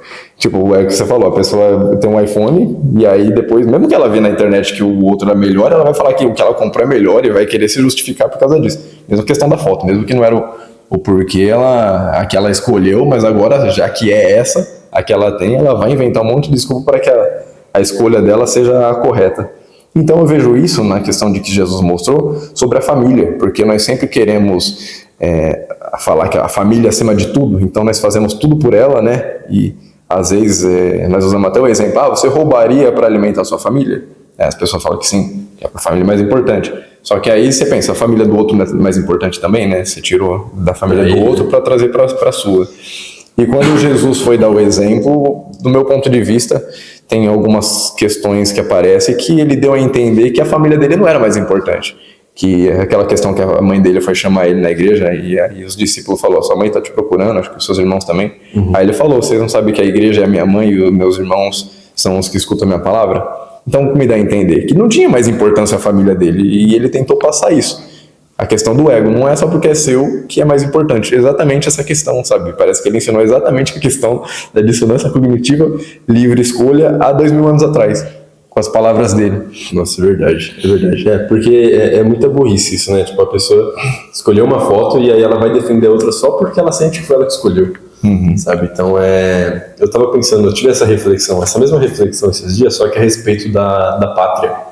Sabe, a gente tem muito isso de, não, eu sou patriota porque eu defendo o meu país, tal. Só que é a mesma coisa, sabe? De verdade mesmo, isso daqui não é a nossa pátria, sabe? Nossa pátria não é aqui, nossas coisas não estão aqui, sabe? Nossa pátria de verdadeira é espiritual, né? Então eu percebi que a gente às vezes acaba caindo nessa mesma coisa, sabe? Às vezes a condição, nossa, por mais que a condição aqui esteja muito, muito ruim de se viver, não, vou continuar aqui porque aqui é a minha pátria. E pra que isso, sabe? Sim, e o patriotismo é justamente o que causa as guerras, né? Você para pra pensar. Porque se a pessoa não tiver patriotismo, por que ela vai entregar o seu corpo, a sua vida, né? Se ela não acha que o país dela é o mais importante. né? Não tem sentido. E a última seria, como é que chama? Justificação do esforço. Justificação do esforço. Eu achei muito interessante daí, que eu nunca tinha pensado nisso. É a pessoa que viveu 20 anos numa religião, para ela trocar, ela aceitar que foi tudo desperdício, né? Que tudo aquilo que ela viveu não era útil e é possível até que seja errado. Tipo, tudo que ela acreditou estava errado e levando ela para um mau caminho. Então, para ela aceitar essa mudança de crença é realmente muito difícil. Mas, falando pelo lado positivo, é a mesma questão depois que nós entramos numa disciplina, depois que um espírito vive uma encarnação aqui muito correta, e aí ele vai pro lado espiritual, então ele já criou essa mesma coisa, sabe? Ele criou esse esforço, ele já tem um tempo dedicado a isso, então acho que se torna até mais fácil. Se torna uma bola de neve para um lado bom, sabe? Que ele já sabe o que é para fazer. Então agora se tornou mais fácil para fazer porque ele tem essa justificativa do esforço. Entendi. Eu acho que... Pensei agora também, faz sentido, porque é aquela coisa, né? A pessoa passou 20 anos se esforçando por uma coisa. Aí vamos supor que ela conseguiu perceber que essa coisa era errada. Acho que ela vai pensar, cara, mas se eu conseguir 20 anos me esforçar por uma coisa que é mentira, por que eu não me esforço mais 20 por uma coisa que talvez seja verdade? É verdade, também dá pra usar assim. Acho que aí faz sentido também. Seria o lado bom. Então, tipo, se a pessoa, ela cria a crença que ela tem que fazer o bem independente de qualquer coisa. Ela faz isso, tipo, o bem por muito tempo, e ela vai querer manter esse bem. Porque, pô, eu já fiz por tanto tempo bem, por que eu vou parar agora, sabe? Não faz sentido. Por mais que seja um bem que ela criou por causa de uma crença que talvez não seja tão correta, mas ela tá fazendo bem, então isso que importa, sabe? Sim. Depois é só alterar a crença e continuar fazendo bem. Pra ela já se tornou fácil. Às vezes eu sinto isso, agora que eu reparei, que é tipo assim, eu fico uma semana ou 2 semanas assim, mais focado em meditar ou coisa assim, que se for, às vezes dá aquela vontade assim do corpo, né, de fazer alguma coisa errada, sei lá, alguma coisa assim, mas aí nós pensa, caramba, eu tô 2 semanas assim, eu vou ter que começar tudo do zero, sabe? E aí, então foi uma justificativa de novo. Tipo uma pessoa que faz bastante doação do próprio dinheiro, sabe? Tipo, a pessoa já se acostuma a fazer doação, então, tipo, sempre que ela precisar ajudar alguém, ela não vai sentir um peso, porque, tipo, ela já criou para si própria essa justificação, sabe? Tipo, eu já me esforço já fazendo caridade, então, para mim, eu vou continuar fazendo, então, porque eu já faço isso há muito tempo. Sim. E eu acho que esse também seria um dos tesouros que Jesus pede pra gente guardar nos céus, o verdadeiro tesouro. Porque se for ver, a gente usa isso aí para nossa própria evolução, sabe?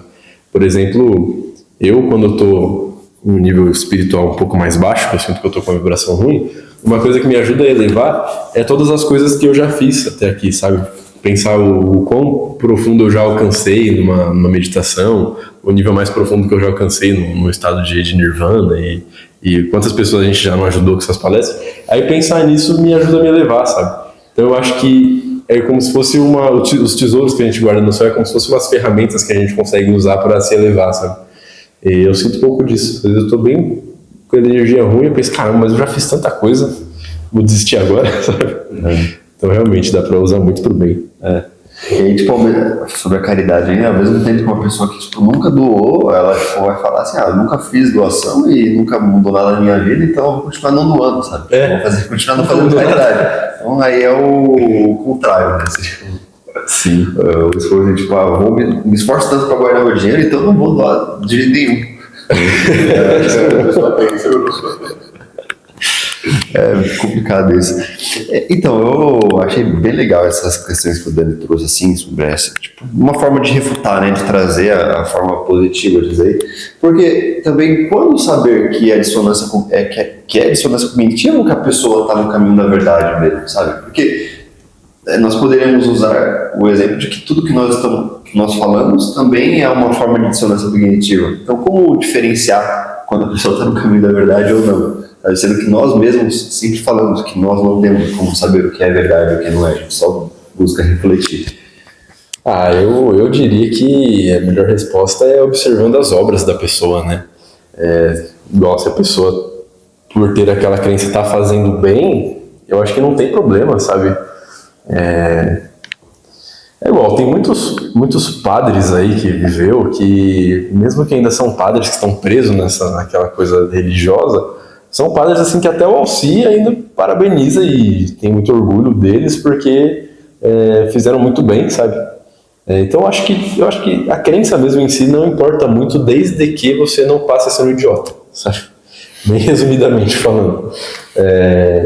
Igual a questão da ideologia. Essas pessoas estão ficando idiotas, sabe? É uma coisa que a pessoa, igual eu falei, a mulher falou que se o Lula quiser, ele pode ir lá e chutar ela, sabe? Que não vai ter problema. Isso é uma coisa idiota, sabe? Não tem a ver. Se a pessoa, eu conheço muitas pessoas que têm essa mesma ideologia da parte da esquerda e são pessoas maravilhosas, sabe? São pessoas que fazem o bem, se esforçam para melhorar, para evoluir, e porque não tem essa crença, a ideologia como, né, o ponto básico da vida. Mas eu acho que é aí que você percebe, através das obras da pessoa, né? Porque mesmo que ela tá numa crença errada, mas ela tá fazendo bem. Então, se é uma crença que conduz ao bem, eu acho que já é louvável, né? Isso. Tá no livro dos Espíritos. E só complementando também essa resposta, eu acho que também a quantidade de vezes que a pessoa consegue se questionar se ela tá certa ou não, sabe? Porque eu conheço muitas pessoas que passam já estão há 40 anos acreditando na mesma coisa, e é normal para elas, é normal você ver que a pessoa é aquilo e pronto, sabe? Ela não muda.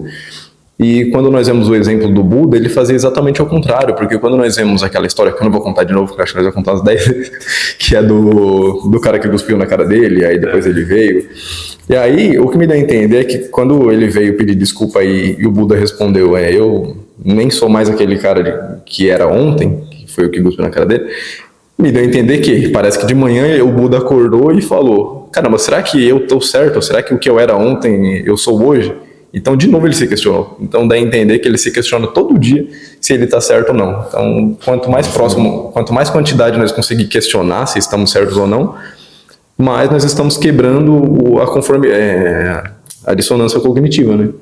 Porque é justamente isso, o que eu falei, o melhor aí, pelo que eu entendi, seria a conformidade induzida, só que aí a gente ainda mantém 80% da crença. Já o que nós ensina é a tentativa de quebrar isso sempre, né? Verdade, acho que só foi bem mais completa mesmo, acho que é isso mesmo, a capacidade de se questionar se está certo ou não, mas se questionar de verdade, né? Não se questionar para encontrar uma coisa que comprove a sua crença, sabe? Mas se questionar realmente, será que estou certo em pensar isso? Acho que é o melhor caminho. Sim. Porque os exemplos que você deu sempre foram os exemplos negativos que a dissonância cognitiva promove, né? Sim. Mas pode ter exemplo da dissonância cognitiva que promove o bem. Por exemplo, uma pessoa que ela pensa que ela tem que fazer o bem independente de qualquer coisa, que ela tem que doar, que ela tem que se esforçar pelos outros. Aí chega alguém e prova para ela que aquelas pessoas que ela está ajudando estão se aproveitando, que estão passando a perna nela. Ela fala, não, mas eu aprendi que eu tenho que fazer o bem, essas pessoas não estão fazendo mal para mim, não sei o quê, mesmo que a outra prove. E ela continua querendo fazer o bem, mesmo que as outras estejam só se aproveitando dela, sabe? É verdade. Seria uma forma de dissonância cognitiva também, mas ela está fazendo só o bem. Ela continua querendo fazer o bem para essas pessoas. É verdade, você fez até pensar numa coisa aqui que, tipo, se fosse assim, sabe, se não tivesse esse lado positivo, seria muito ruim, né?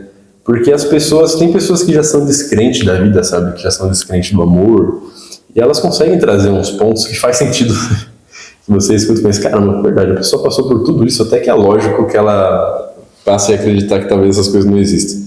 E aí, se fosse assim, essas pessoas, a gente sabe que as trevas já é quase maior do que... Tem mais quantidade de trevas no mundo do que de seres de luz, né? Então, se fosse assim, as trevas iriam vencer. Se fosse para ser dessa forma, né? A gente não conseguisse lutar pelo que a gente acredita. Verdade. Sim, a gente acaba caindo num desânimo, né? Porque a gente sabe que é realmente o que você falou. Hoje o planeta é dominado pelas trevas. Então, se não tivesse essa convicção, às vezes até numa mentira, de certa forma, mas que traga aquele conforto de continuar fazendo bem, acho que seria muito fácil as pessoas simplesmente caírem nesse desânimo e se entregarem às ondas planetárias que acabam conduzindo a pessoa à animalidade, ao primitivismo, sabe? Aos instintos e deixar de fazer o bem, sabe? Com toda aquela convicção. Então, de certa forma, igual a gente falou lá no comecinho, às vezes é necessário ainda ter uma crença, sabe? Mesmo que aquela crença ela não seja absolutamente verdade, mas uma crença que conduz a pessoa ao bem. Como disse o Espírito da Verdade, né?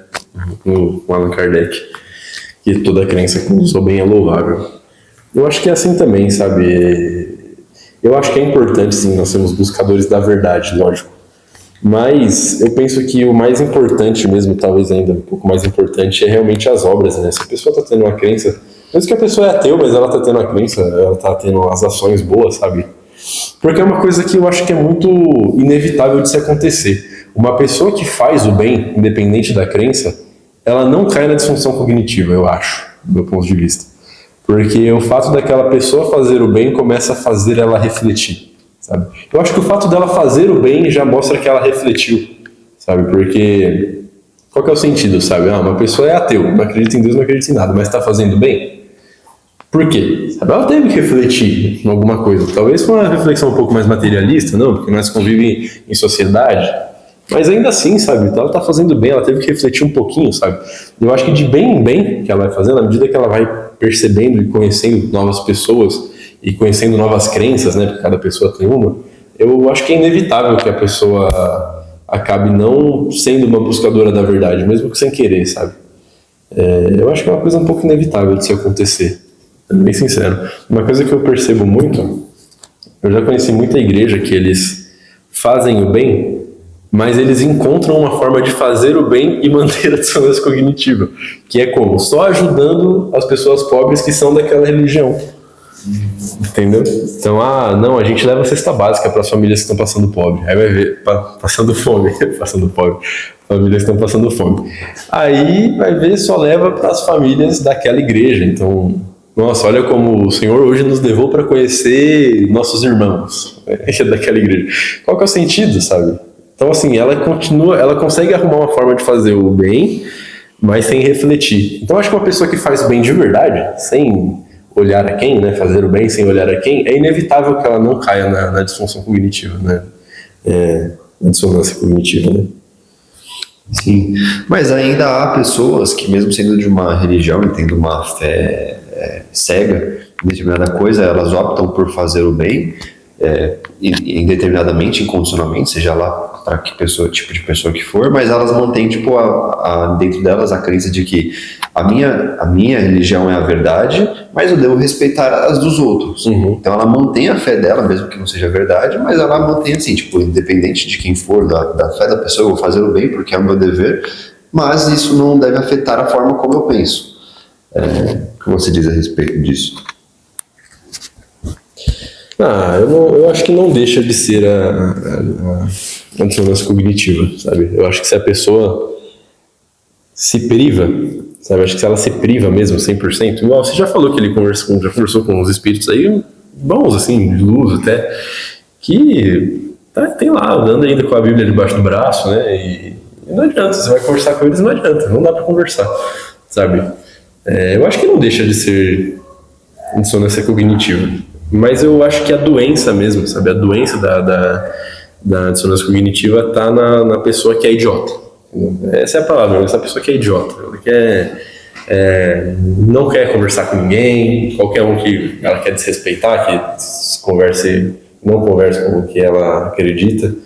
Eu acho que continua sendo uma doença, sabe? Sendo sincero, não sei, né? A gente teria que ver qual sim, mas eu penso que talvez até essa pessoa seria retirada ainda da Terra, sabe? Porque é o que a gente falou, é contagioso, né?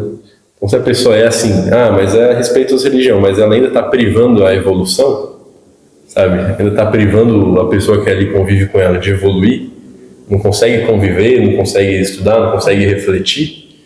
Então eu acho que não tem outra saída, não. Acho que acaba sendo a dissonância cognitiva assim. Mas eu creio que a pessoa que realmente pensa dessa forma, ela acaba saindo disso rápido, cara. Sendo bem sincero. Eu não consigo pensar uma pessoa aqui que tem a dissonância cognitiva que eu conheço e que pense dessa forma. Entendeu? Não, vou respeitar dos outros. Eu não conheço, sendo bem sincero. Todas as pessoas que eu conheço que têm o problema da dissonância cognitiva têm um grau de desrespeito, sabe? Forte ainda. Em qualquer outro. Eu ainda não conheci. Ô, Denis, para minha próxima reflexão, eu queria pegar um pedacinho da lousa. Posso pagar só esse meio aí? Pode? Só para fazer um caminho que eu fiz para não ficar confuso. Poxa, esse não vai. Passa no meio.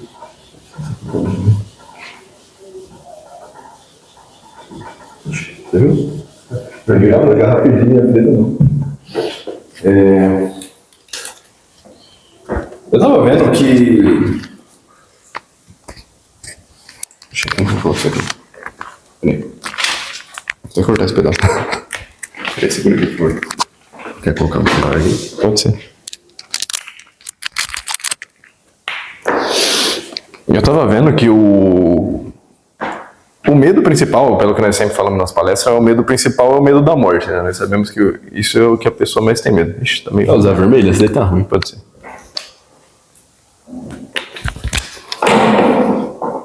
É o medo da morte. Então, a partir do medo da morte, a pessoa cria as suas crenças, porque é uma tentativa de fugir disso, né? Então surgem as crenças. Então aqui está tentando fugir. Depois, a partir das crenças, a pessoa cria a sua dissonância cognitiva, porque ela criou uma crença, vamos supor, mesmo que seja desde criança. Então ela vai crescendo, vira adolescente, e ela decide o que ela vai ser, se ela vai seguir aquela religião ou não. Então a partir dali, ela cria uma religião. E essa religião define tudo o que ela vai fazer na vida, os relacionamentos, deve entender aqui, e faculdade, vai. Os exemplos que você tinha falado, tá? Faculdade. Uhum. Faculdade e religião. Política também. Política também, vou colocar aqui embaixo, política. Política. E depois que ela decidiu tudo isso, ela vai, crenças. Ela vai e tem as suas ações. Aí ela tem as suas ações e a sua identidade, igual você falou. Ações. Identidade. Pronto. Agora eu vou sentar lá. Dá tempo aí.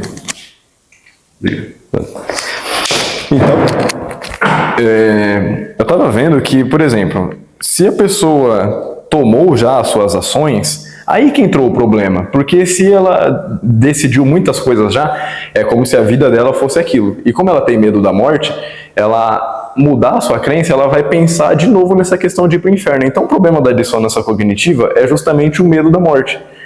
Então, vamos usar dois exemplos. Por exemplo, um evangélico. O evangélico, desde que ele criou a sua crença, vamos supor que ele virou evangélico.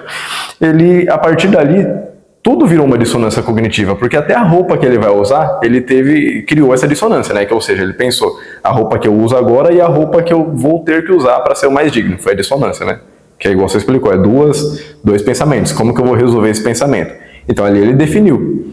Então tudo, a partir dali, o que ele vai comer, o que ele vai ser, a faculdade, o jeito que vai ser o relacionamento, a questão política, é tudo baseada em uma dissonância cognitiva que ele teve e chegou numa conclusão. Baseado em que, se ele seguir daquela forma, ele escapa da morte, porque depois ele vai para o céu, alguma coisa assim que ele acredita.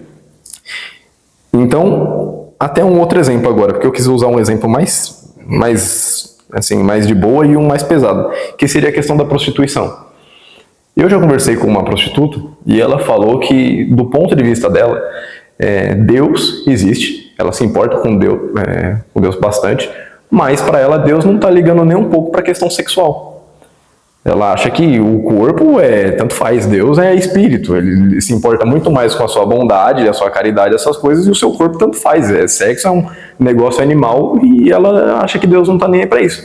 Então olha a questão, de novo, a dissonância cognitiva, o problema para ela resolver é porque se ela aceitar que é errado, quer dizer que ela está suja. Então ela vai de novo para o problema da morte, ela volta para o problema da morte, não tem como ela escapar disso.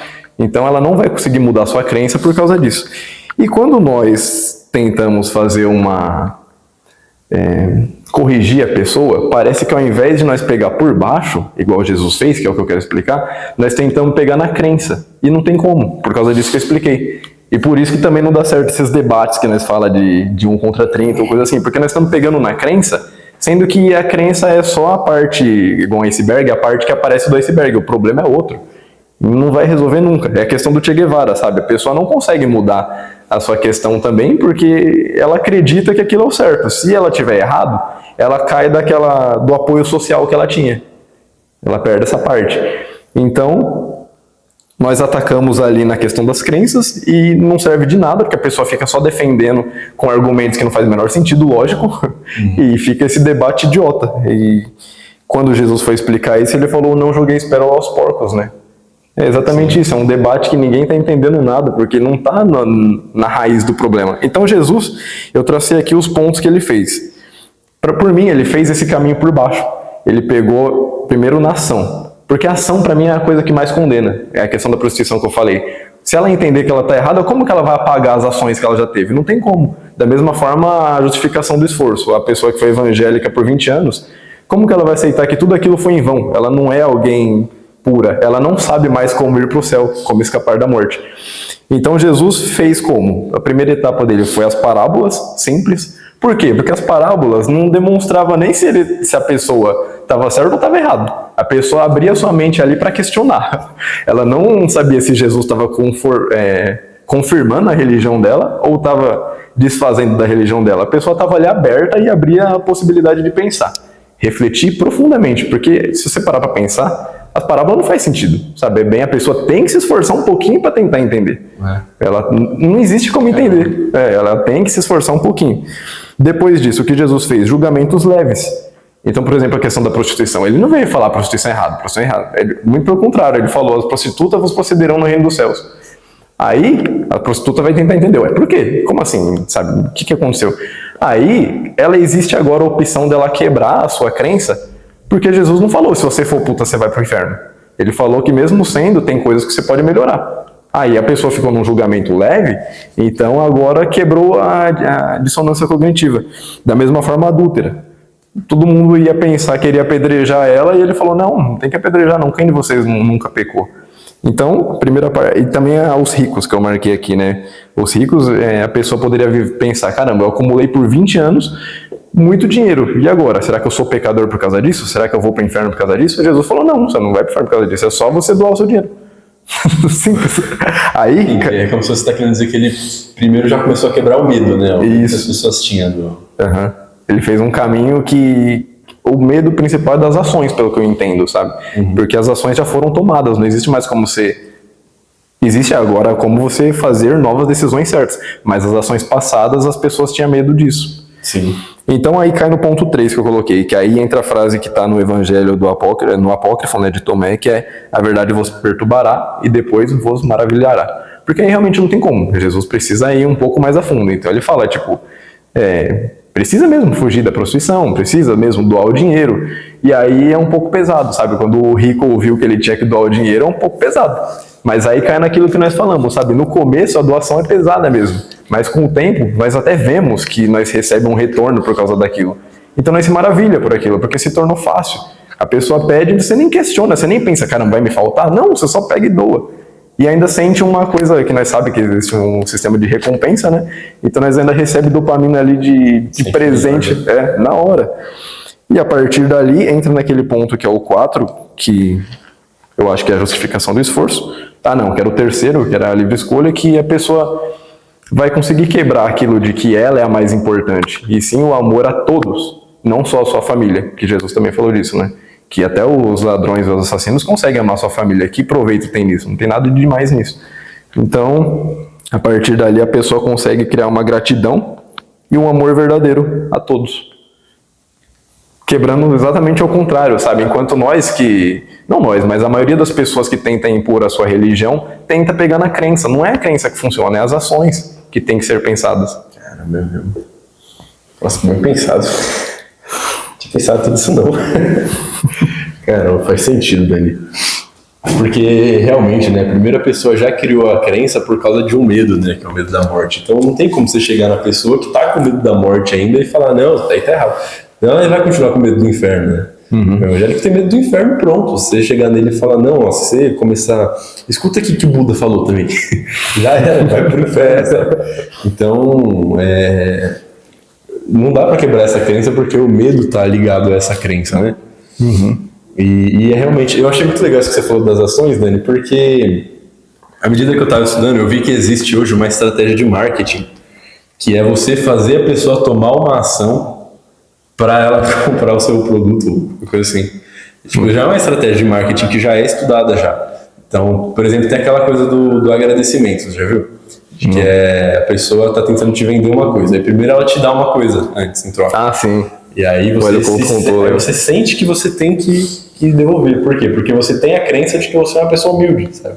Então, se ele te deu, sei lá, sabe, uma vez eu vi um carinha tentando vender uns perfumes, provavelmente era perfume tudo falso, e aí a primeira coisa que ele falou, vou te dar um perfume de graça aqui. Aí ele me deu o perfume. Aí depois ele começou a tentar vender os outros, sabe? Pela lógica, ele me deu um perfume, então eu vou comprar um dele para ajudar, sabe? Então é isso, sabe? Mesmo que eu tenha a crença de que eu não quero comprar um perfume usado, quase que ele fez eu comprar. Ele quase mudou a minha crença através de uma ação, sabe? Uhum. Eu tive uma ação que quase mudou a minha crença. E isso daí é muito verdade. Eu lembro que o Hélio Couto contou a história, você lembra? Eu acho que eu morri de rir com aquela história, que ele contou que tinha um cara que recebeu um brinde, né? Aí toda vez ele se sentia, a partir de que ele recebeu esse brinde, ele se sentiu culpado, porque o cara veio no outro dia, né? Tentar vender o produto, ele falou, não quero, obrigado. Só que mesmo que ele falou não, ele começou a se sentir culpado, porque ele ficou, caramba, eu recebi um brinde e agora parece que eu tô num sentimento de ingratidão, sabe? Aí ele ficou todo dia com esse negócio, aí ele falou, vou enterrar o brinde. Ele enterrou o brinde, aí toda vez que ele passava lá, ele olhava até e falou, cara, eu enterrei o brinde por causa que senão eu ficava querendo comprar o negócio. Aí depois ele teve que mudar de casa, que ele falou que toda vez que ele via aquela terra, ele não aguentava, aí ele mudou de casa. Aí toda vez que ele via a casa, ele falou, caramba, eu tive que mudar de casa por causa do brinde que tava enterrado lá toda vez. No fim ele foi lá e comprou o negócio. Que ele não conseguia mais ter paz na vida. Cara, eu não conseguia ficar em paz nem um pouco, né? Eu lembro dessa história, nossa, ele contou muito bom.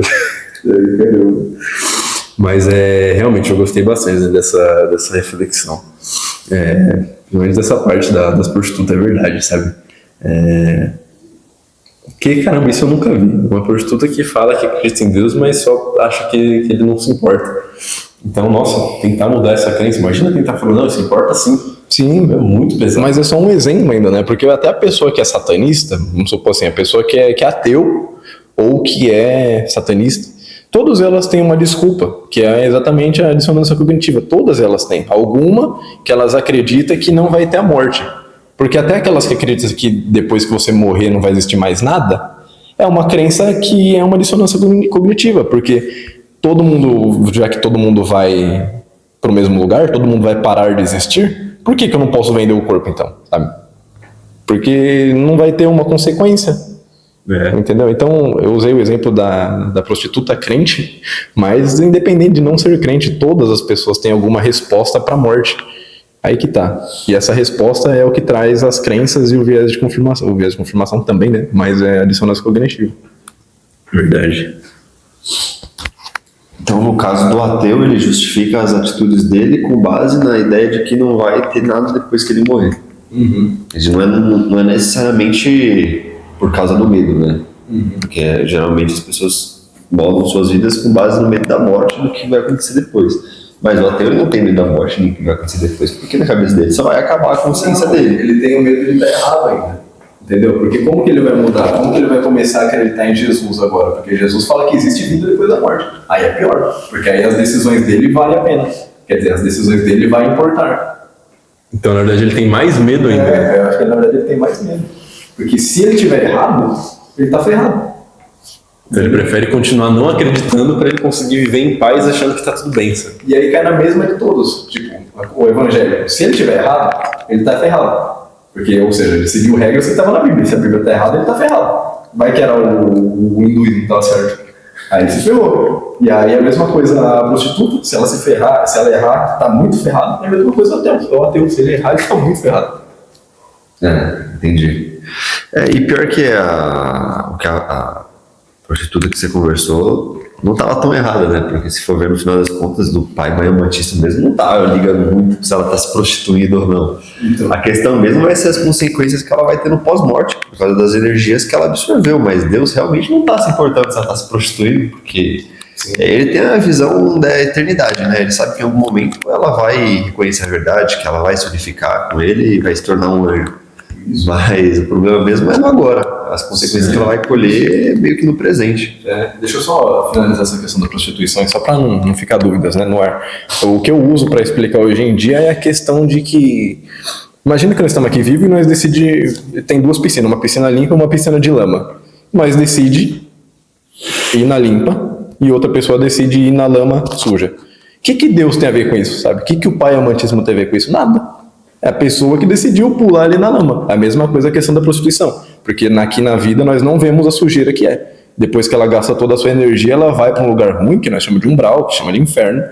E realmente, é o que você falou, o pai amantíssimo não tem nada a ver com isso. Mas a pessoa, por escolha própria, ainda decidiu pular na lama. Exatamente. O que ela vai pagar, na verdade, é o que ela mesma criou, né? Não tem nada a ver com Deus. Ela mesma criou para a vida dela. E não é como se ele julgasse ela também, sabe? Se ele fosse como se Deus fosse jogar ela no inferno ou punir ela de alguma forma, porque ela escolheu ser prostituta. Deus é amantíssimo, ele só observa as coisas acontecerem. Evidentemente que, pelo que falam as mitologias, por ele ser amoroso, ele quer que todos os filhos estejam próximos a ele, mas ele tem a certeza absoluta de que em algum momento os filhos vão se unir a ele, porque ele é o todo, é tudo que existe. Então, por existir, como fala o livro Durante, a gravidade do paraíso, todos os seres estão, mesmo que não saibam, sendo atraídos em algum momento para o paraíso, consciencialmente, espiritualmente, mentalmente. Então, em algum momento, assim como o Sol puxa a Terra para o centro de gravidade dele, o paraíso, que é onde Deus, Pai e Mãe Amantíssima habita, está atraindo as consciências para ele. Em algum momento vai acontecer isso. Bom, da minha parte é só de comentários, tenho mais nada a acrescentar. Achei muito importante essa palestra, os comentários que o Dani trouxe também, complementando, porque é um chamado realmente às pessoas à reflexão, né? E é o que nós fazemos sempre, né? Eu acho que a forma como nós conduzimos as palestras já é uma tentativa de mostrar para as pessoas que não é o correto ter a dissonância cognitiva, né? Porque a gente sempre fala, pessoal, nós estamos apresentando informações aqui que nós mesmos não sabemos se é verdade, se enquadra com a realidade, né? A gente tenta trazer a reflexão, então a gente não quer impor verdades, porque senão a gente estaria nós mesmos tendo a dissonância cognitiva, né? Se a gente estivesse tentando impor. Hipocrisia máxima. Seria uma baita. Seria uma baita de uma dissonância cognitiva, né? Então a gente não está tentando convencer ninguém de que nós estamos certos, mas apresentar informações de forma livre. Por isso que nós somos universalistas, porque a gente não se detém a uma determinada religião, uma determinada crença, a gente traz de tudo, para que as pessoas avaliem isso junto com a gente e tentem chegar em conclusões mais assertivas, né? Por mais que a gente só vá descobrir se tudo isso aqui é verdade mesmo, talvez depois da morte, ou talvez daqui 500, 1 milhão de anos, sei lá quando, mas em algum momento a gente vai entender se isso aqui é verdade ou não. Mas a intenção mesmo é fazer refletir. Eu acho que esse é o caminho para fugir da dissonância cognitiva, é a reflexão livre, não se prender a uma crença determinada. Eu acho que essa parte do inferno também é uma coisa que prende muitas pessoas, porque elas pensam que se elas questionarem a forma como elas pensam, elas podem ir para o inferno. Então é um baita no perigo. E é importante as pessoas entenderem que, por todo o conhecimento que nós viemos tendo aqui através dos livros, de relatos, de pessoas médiums mesmo, que estão próximos a nós, que conversam, o inferno não existe, na verdade a única coisa que a pessoa colhe no pós-vida é o resultado das ações dela em vida. Então, se ela for boa, ela vai colher resultados bons, se ela for má, ela vai colher resultados ruins, onde estiver a mente dela, onde estará também o perispírito e assim por diante. Então, para que essas pessoas percam esse medo de ir para o inferno e da punição que ela pode sofrer por questionar as próprias crenças. Na verdade, questionar é o que pode levar ela mais alto nos céus.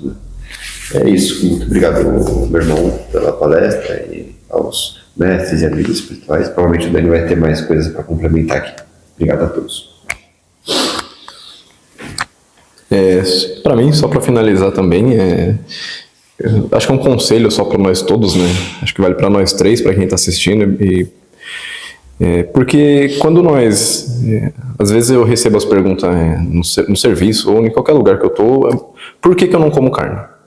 E nisso eu acho que, independente de ser essa pergunta ou não, todos nós deveríamos ter a capacidade de entender se a pessoa está perguntando isso com inocência, com sinceridade, ou já na tentativa de atacar a nossa crença.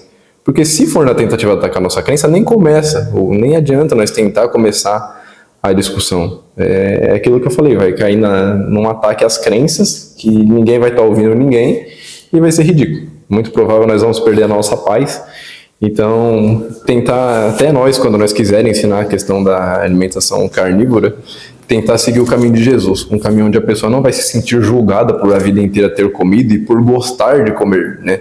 Seguir um caminho mais leve, onde a pessoa não julga e começa a sentir mais amor ao invés de mais ódio.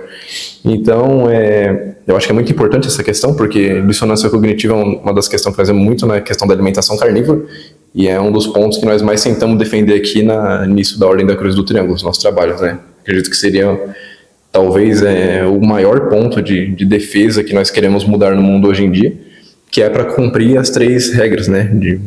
Pelo menos a regra do amor à vida e o respeito ao próximo. Então, acho que isso é o que eu queria dizer. Obrigado pela palestra, Denim. Acho que foi muito boa mesmo, muito profunda, assim, ao nível de eu querer aplaudir. Foi muito, assim, cada frase que você falava me dá uma reflexão que eu ficava assim, caramba, é possível. E obrigado, Valdir, pelos comentários também. Acho que ultimamente estamos conseguindo umas palestras muito, muito legais, assim. A sua também eu fiquei com vontade de aplaudir, assim, foi muito legal, sabe? Parabéns. Então, obrigado aos mestres que acompanharam aqui. E é isso. Bom, gente, eu que agradeço a vocês aí, se não fosse o complemento de vocês, nossa, acho que vocês foi quase 60% aí da palestra, o complemento. Então, obrigado a vocês por prestar atenção nessa toda essa palestra e conseguir refletir em cima, né? Até porque isso é a prova que a gente realmente está tentando lutar contra essa coisa da dissonância cognitiva, porque senão a gente não teria ninguém parado para refletir, só ficaria todo mundo querendo se defender, né? E então, assim, para mim foi muito legal estudar para essa palestra, né? Até porque, assim, esses últimos dias, nossa, foi muito corrido, né? Toda a questão mudando de casa e tal. Então, nossa, foi muita coisa para fazer ao mesmo tempo. E mesmo assim, toda vez que eu parava para fazer essa palestra, dava uma coisa muito boa, assim, sabe? Essa sensação de que, caramba, isso é muito mais importante do que qualquer coisa, sabe? Então, assim, foi bem legal. E para finalizar, eu até pensei numa frase aqui, enquanto vocês estavam falando, que é: Deus não condena ninguém ao inferno, porque quem tem medo do inferno já está vivendo nele. Eu acho que é muito isso, né? A pessoa que tem esse medo do inferno e cria uma doença da dissonância cognitiva já se jogou nele sem perceber, sabe? É muito ruim. E faz sentido, né? Porque é verdade. E Jesus falava, desde que nós pense, nós já estamos pecando, né? E acho que, usando o meu exemplo, seria desde que a pessoa decidiu pular na piscina, ela já já pulou. Exatamente. Então é isso, gente. Obrigado pela atenção de todos. Obrigado a todos que estão assistindo pelo YouTube. Peço que comentem também, deixem a opinião de vocês, se vocês acharem que estamos errados. Qualquer coisa, nós estamos abertos aí a ouvir outros pontos de vista. Então, obrigado a todos, gente.